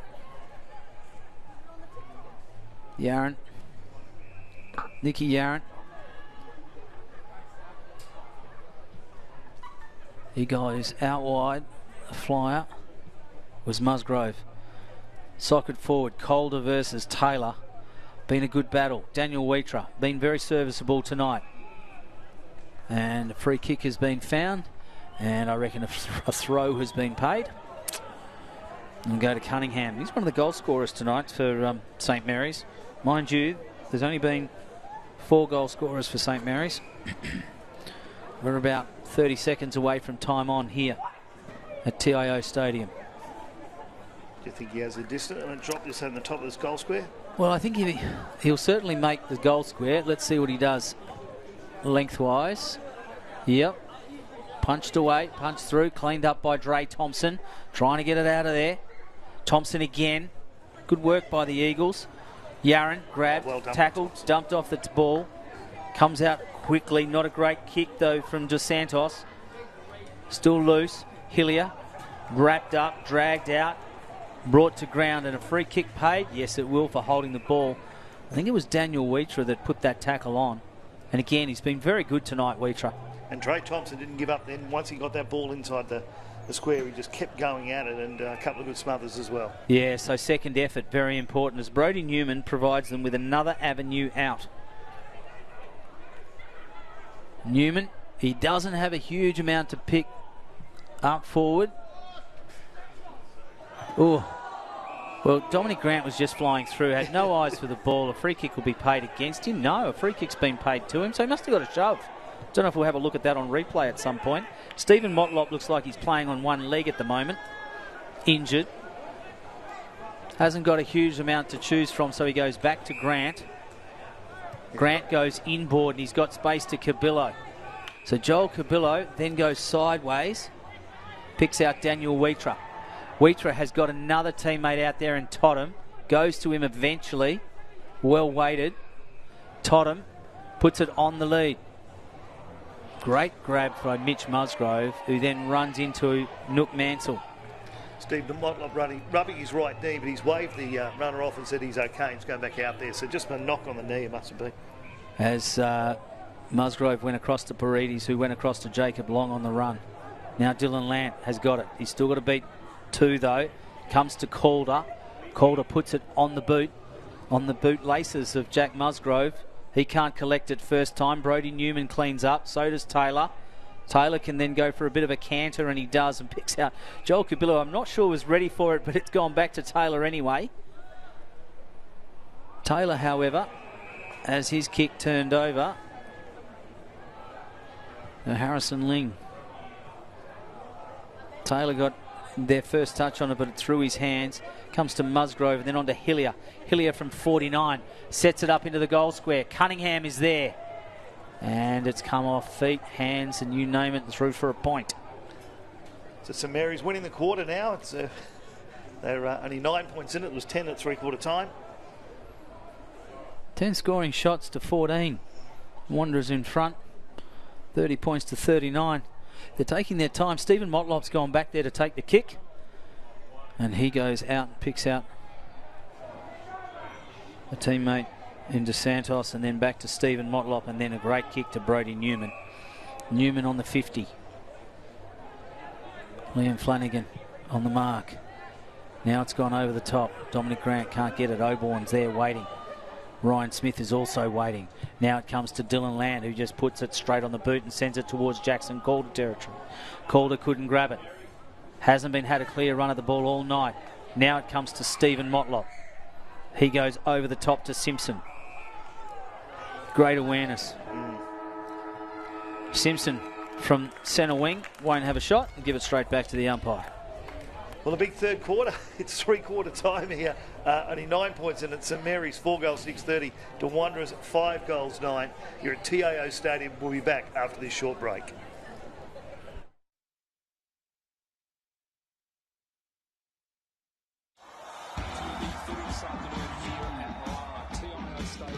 To the left of your radio they go. Wow, what a goal. start the game. Beautiful. Goes for home and has nailed an absolute ripstore. From the pocket, and he's kicked an absolute ripper.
We're back here for round 4 action of the 2022-2023 TIO NTFL Men's Premier League competition. This evening, St Mary's taking on Wanderers. My name's Nick Danks. My commentary partner this evening is Ashley Matakaris. Ash, Wanderers 9 points in front. Strange third quarter. What do you expect in the final quarter? Yeah, strange third quarter in the context that no one actually kicked a goal, which makes this out to be a bit of an arm wrestle. And this is anybody's game, let's be honest. With a quarter to go, 9 points the difference. Saints are actually right in this. Absolutely. And it will only take a couple of errors on behalf of the Eagles or a couple of passages of play strung together by St Mary's, and they are right back in this game. So again, we talked about this at the start of the third quarter. Whoever gets that first goal is going to set themselves up for what happens next. It's going to be a big first 5 or 6 minutes of this game. Toa versus Backlund, they've been at it all night. Diving in there was Paredes, got taken high when he went to ground, and so he'll earn a free kick. Former Nichols medalist. Premiership captain. So Paredes looks upfield. Is this the moment? Can he lead a fight back for his side? Sends it wide. Joseph Salmon has got the lead to the ball. Now he gets it. Pace. Handballs to himself, but steps out of bounds in doing so. You know what? It's times like you kind of wanted that bounce of the ball to sit up and stay in. That's a bit they've been missing all night. It's just that final finish to give themselves the opportunity to score some goals. They've just been dropping down as they've been coming inside the 50. Not any clear contact, or they've just been blazing away. Calder in the ruck versus Backlund. Hurried kick through, bouncing. Yaren's in there. And again, out of bounds. 10 metres around from that point post. Left-hand point post. And young Dre Thompson's been right in there tonight for Wanderers. He's been at both ends of the ground, but certainly have a red-hot go in defence. He has, and his second efforts have been excellent. Yes. All right, so where are they up to now? Can they pull something from here? St Mary's, Calder. He's got no one at the front position. McFarlane, hurried kick out. Punched away by Brodie Newman, probably one of their better defenders tonight. Free kick's been found, and it'll go to the Eagles, and it'll go against Motlop. It'll go to Motlop against McGrath. He goes in short, and again picks out Dane McFarlane. McFarlane is looking upfield. Not a lot to go. Ooh. McFarlane played on and ran into a bit of trouble. Handball to himself. Yaren can get in there. Comes back to McFarlane. He just wants it outside that 50. Doesn't care who to. Wilkinson's in there. Hold in the marking contest will go to Wilkinson for St Mary's.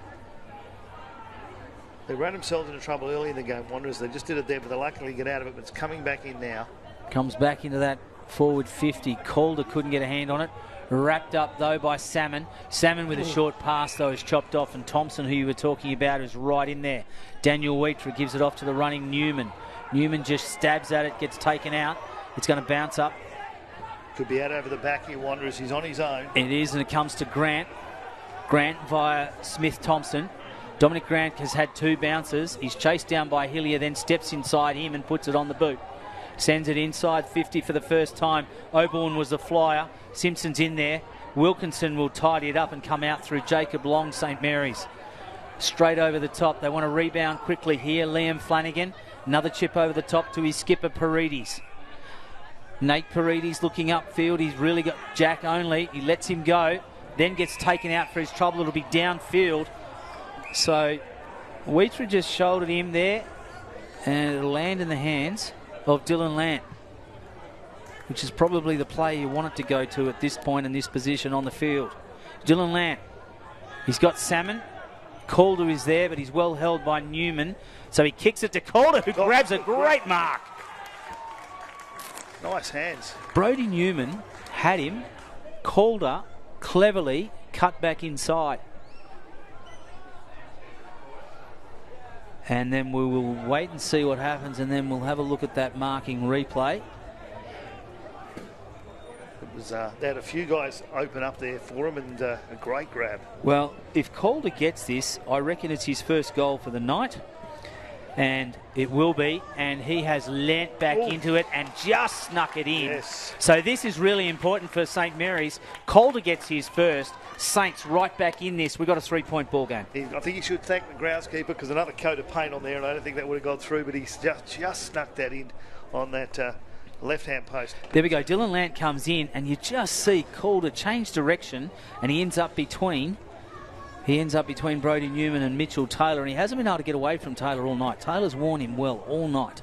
And the breeze is swaying around a bit now. It's going straight across the ground. It was going to the airport end at one stage, right across the ground at the moment. Not a massive breeze. Shouldn't make too much difference down there, but it has certainly settled down right down the middle of the ground. Well, these two are long-time NTFL rivals. They've played off in numerous grand finals over the years. And here they go again. Home and away, round 4. It's a rush out. McFarlane gets it, dances around, handballs back, gets dragged off it. Here we go. And again, good work there by Ugle. Comes back though, and it's a turnover to land in the hands of Wheatrap.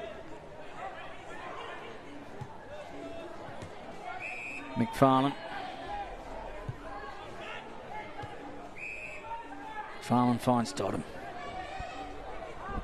Asking him to move, and suddenly they've stopped running, the Eagles. Not good. McFarlane not far enough. Tries to get away from Lant. Can't. Pinged for holding the ball. So Dylan Lant again plays on. Instrumental in the last goal. Picks out Calder. Punched away by Taylor. Great defence. Yeah, very good defence. Lant just puts his body on the line and charges through. Let go. Play on is the call. Lant again. Brodie Newman, though, chopping it off for the Eagles. And he can go out wide to Wheatrap. Has Wheatrap got options? Well, he's got Totham short. He'll go in there. Oh, he spills it. Hillier. Hillier looking for Calder. Punched away from him. Picked up by Salmon, who tries to dribble it through. And fair effort.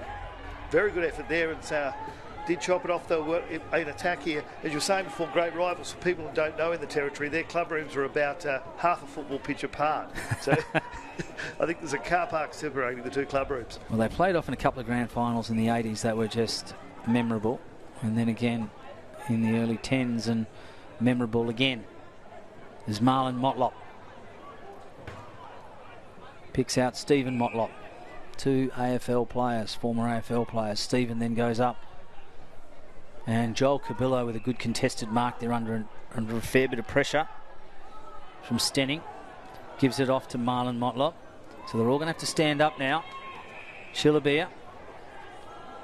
Shillabeer is around about 70 or 80 out. He's on the edge of the square and he goes inside that 50. Oh, and drifting down there was Daniel Clee.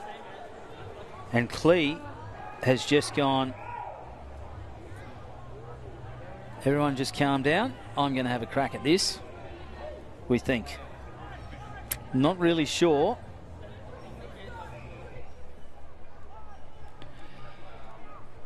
Not really sure.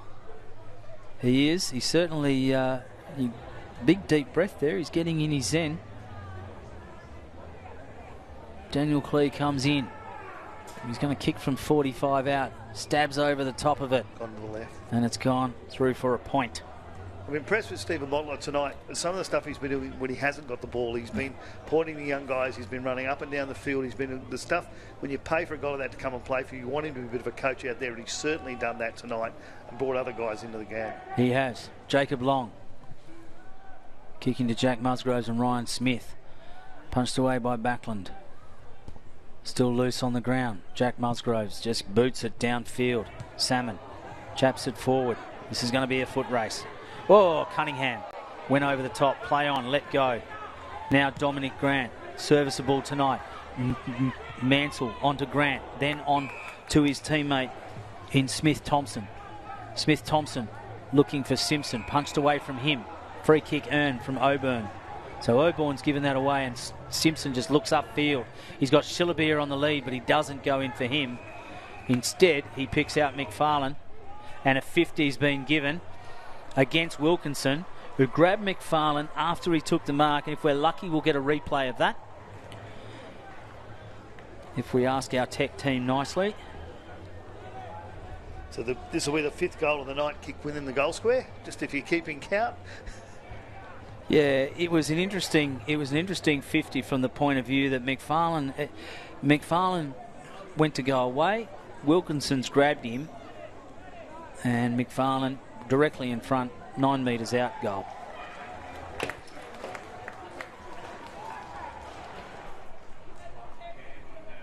So we'll see what comes up next. There's a replay on that. Well, there's the contest. There's the mark. Let's see him go back inboard. And Simpson immediately looks back inboard, and he had two options there. He had Shillabeer and he had McFarlane. So he plays on and keeps going. And then all of a sudden... Oh, that was a soft... Oh. Well, he grabbed was him. late. Well, yeah. Wow. Anyway, that'll be in the feedback sheet for Mark Noonan. He watches these replays. It is umpires' round, so we cannot do with the umpires. So, no. As Paridi straight out of there now. Margin back out to 9 points. Brodie Newman, gee, he's been good tonight. I think he's overtaken Thomas Motlop in terms of the Eagles defenders.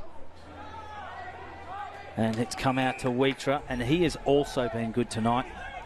This is when Wanderers have looked good coming out, but then they do their stuff where they get back inboard again, and sometimes they're messing it up.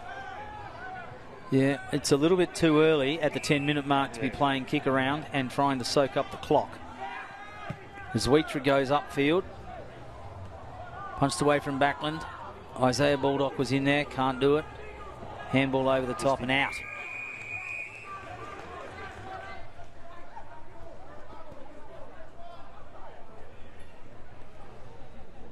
So we're into the second.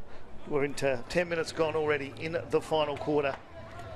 And still anybody's game. 9 points the difference.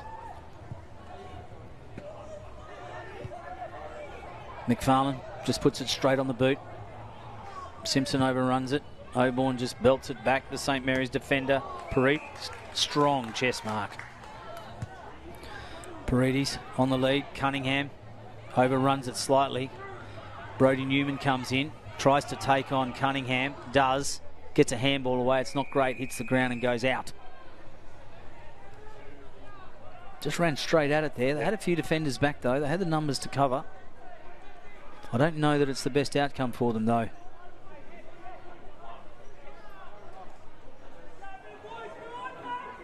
Toa for St Mary's in the ruck. Front position will end up going on his own. Wheatra grabbed it out of there, sharked his own ball. Then Dominic Grant.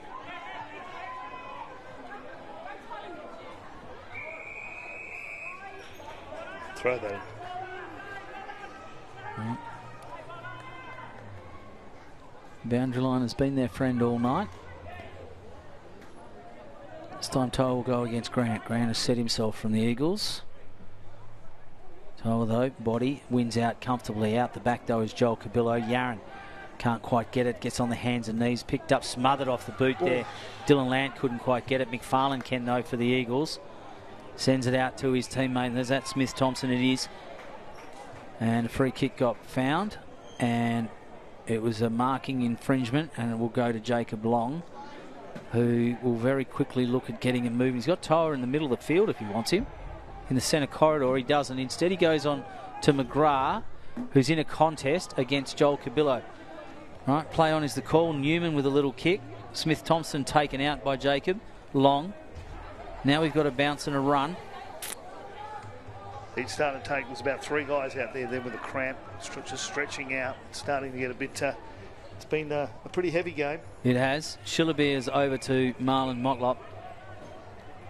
So 13 minutes gone here, and the Eagles lead 46-37, so only 9 points in this game.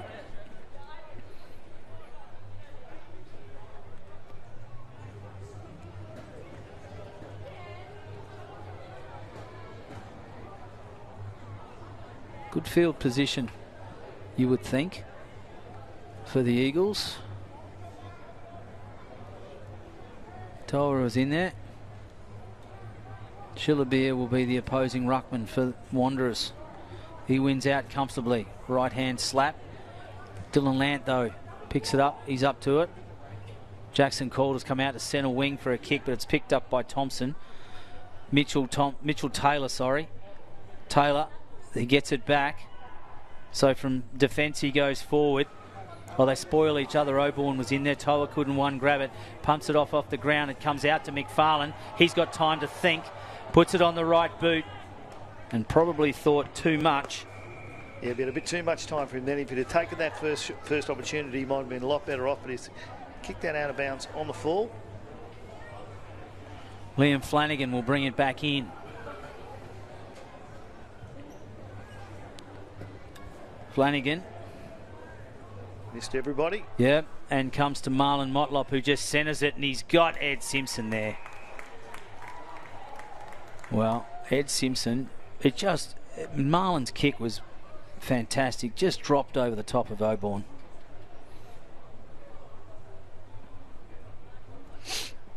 And this is going to be a crucial shot at goal for him. Well, I don't know why he did that, but he just threw grass up. Just threw grass up. Yeah, and again, fingers crossed he's not overthinking this. He's played on quickly and then kicks around his body and kicks it through for all clear. Point. I've got to tell you. Yeah. You know what? It's been a long time since I played football, but gee, even I just used to run straight at him. Well, just run straight at him, or just walk up next to him, chip it over his head. Yeah. Anyway. It doesn't matter how far across the line it goes, does it? No.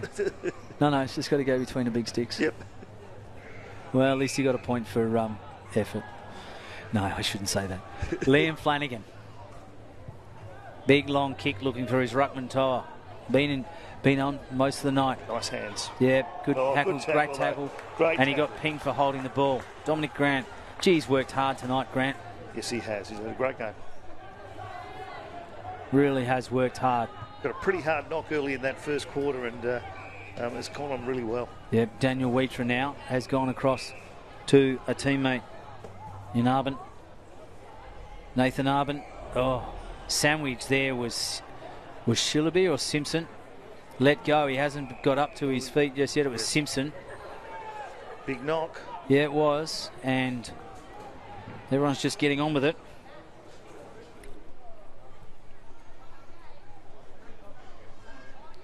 Paredes beat one, then stepped over the line. Kind of a bit lucky to get away with that, I thought. Anyway. The umpire gave him benefit of the doubt because he was trying to go into attack rather than defend there, so probably giving him that he didn't mean to do what he did.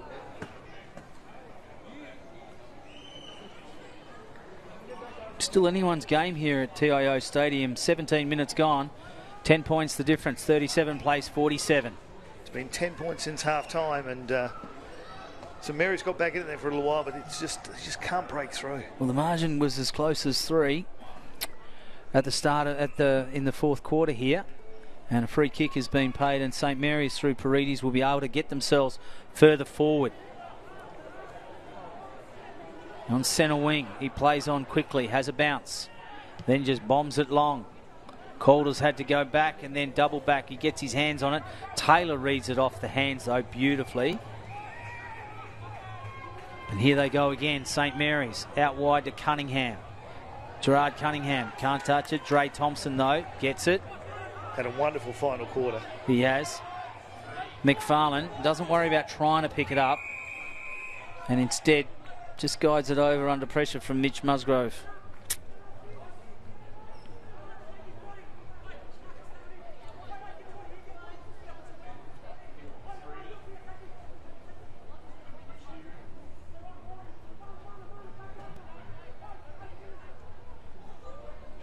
Big throw in, centre wing. Punched away by Backlund. Here they go. Shillabeer. Darren Shillabeer gets it. Sends it inside the middle corridor. Simpson. Now it's a quick hands out there. Good hands quickly. Drag down, play on, let go. Good umpiring. Stephen Motlop overruns it. Marlon Motlop can't get it clean. Liam Flanagan though can and gives it off to Parnell. No, it wasn't Parnell. In fact, it was Harrison Ling. They come out wide. The ground there. They had a few options. Yes, he did. And he's come to Toa. Toa has gone in short and looking for a well, he's not looking for a contest, but he found one. Overrunning it there, which was Cut Bill. That's Ling again. Caught without the ball and will actually get a free kick as a consequence.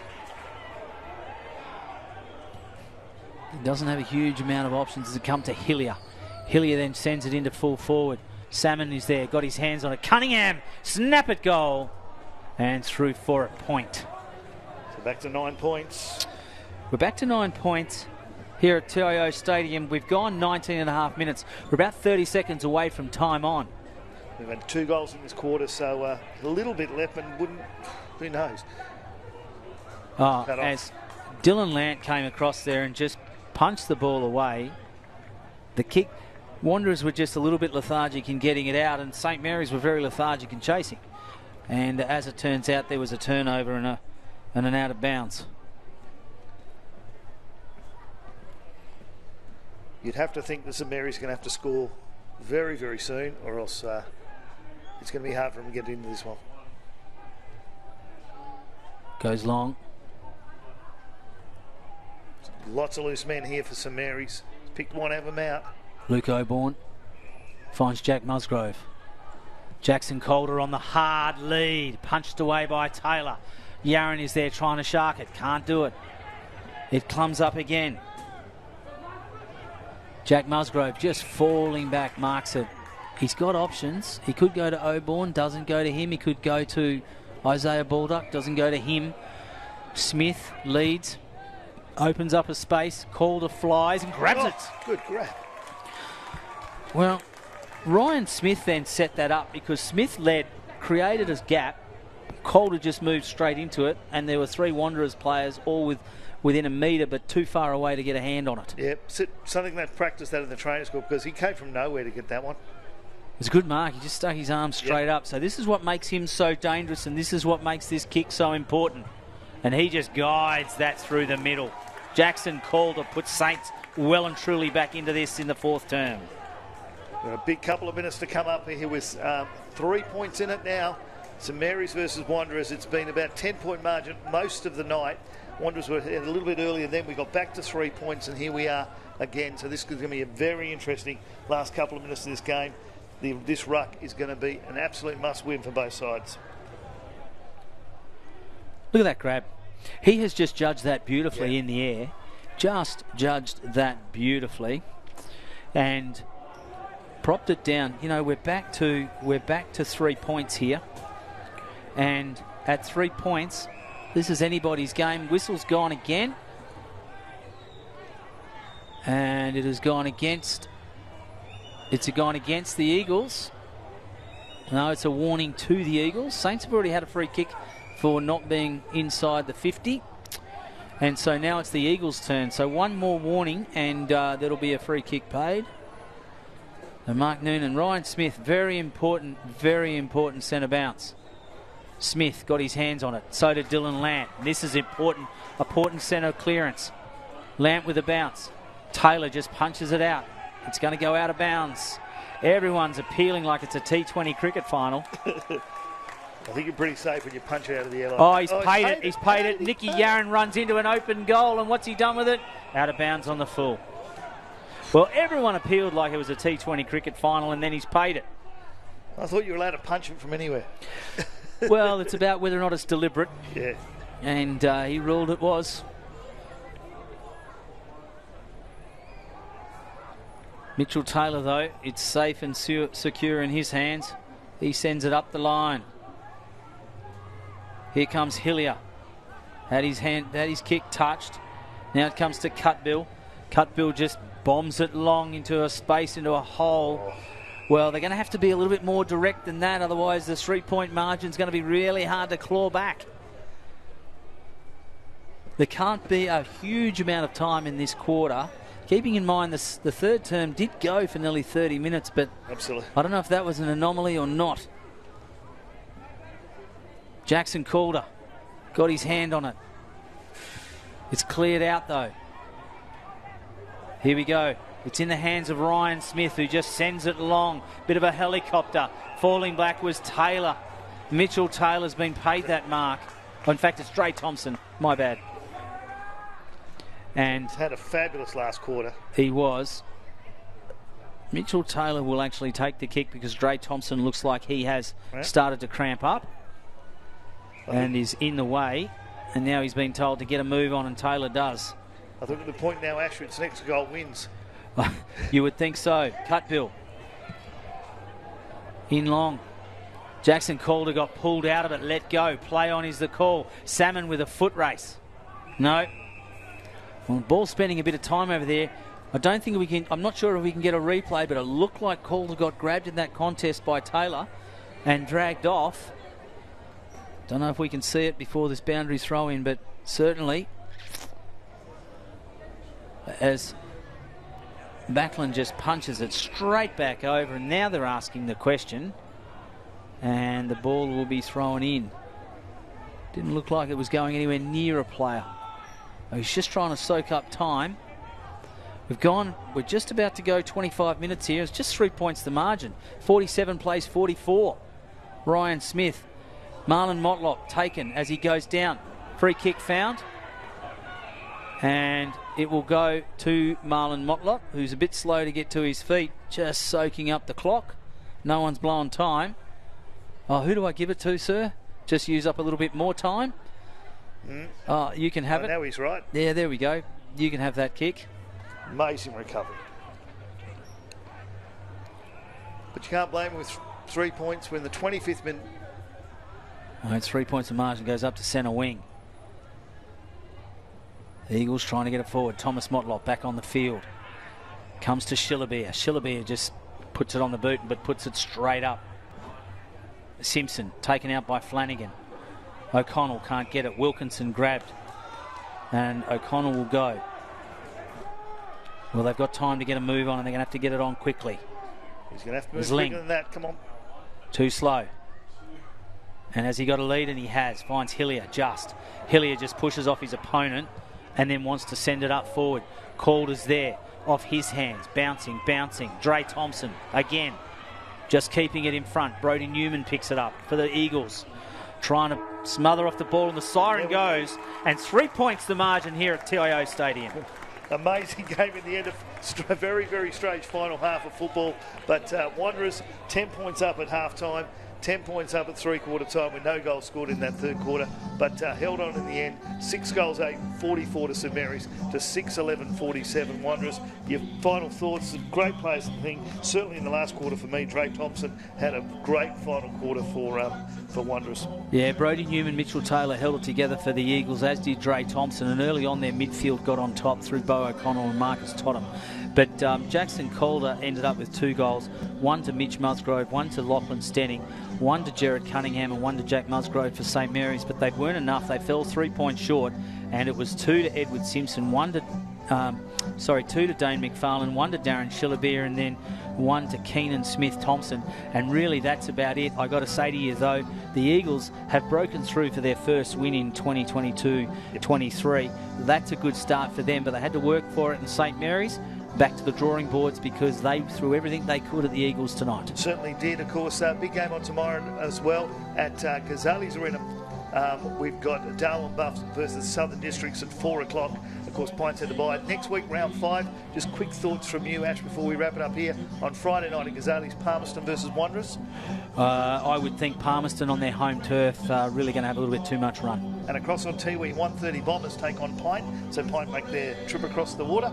I think if those inns that we were talking about that they may name, I'm going to go for Tiwi. There you go. So you might get some hints next week what's happening there. 6:30 Darwin, Mazza, Nightcliff Oval, the Tigers and Waratah. That's going to be a beauty. I just think Tars will be too good. I mean, I liked what I saw out of Nightcliff today, but I think Tars have just got too much depth down to player 18. And now an important more game for 7 o'clock TIO, St Mary's home again, Southern Districts. I think Southern Districts will be the team that everyone's going to want to beat, and next week will be no different for the Green Machine. Yeah, it's been a great night.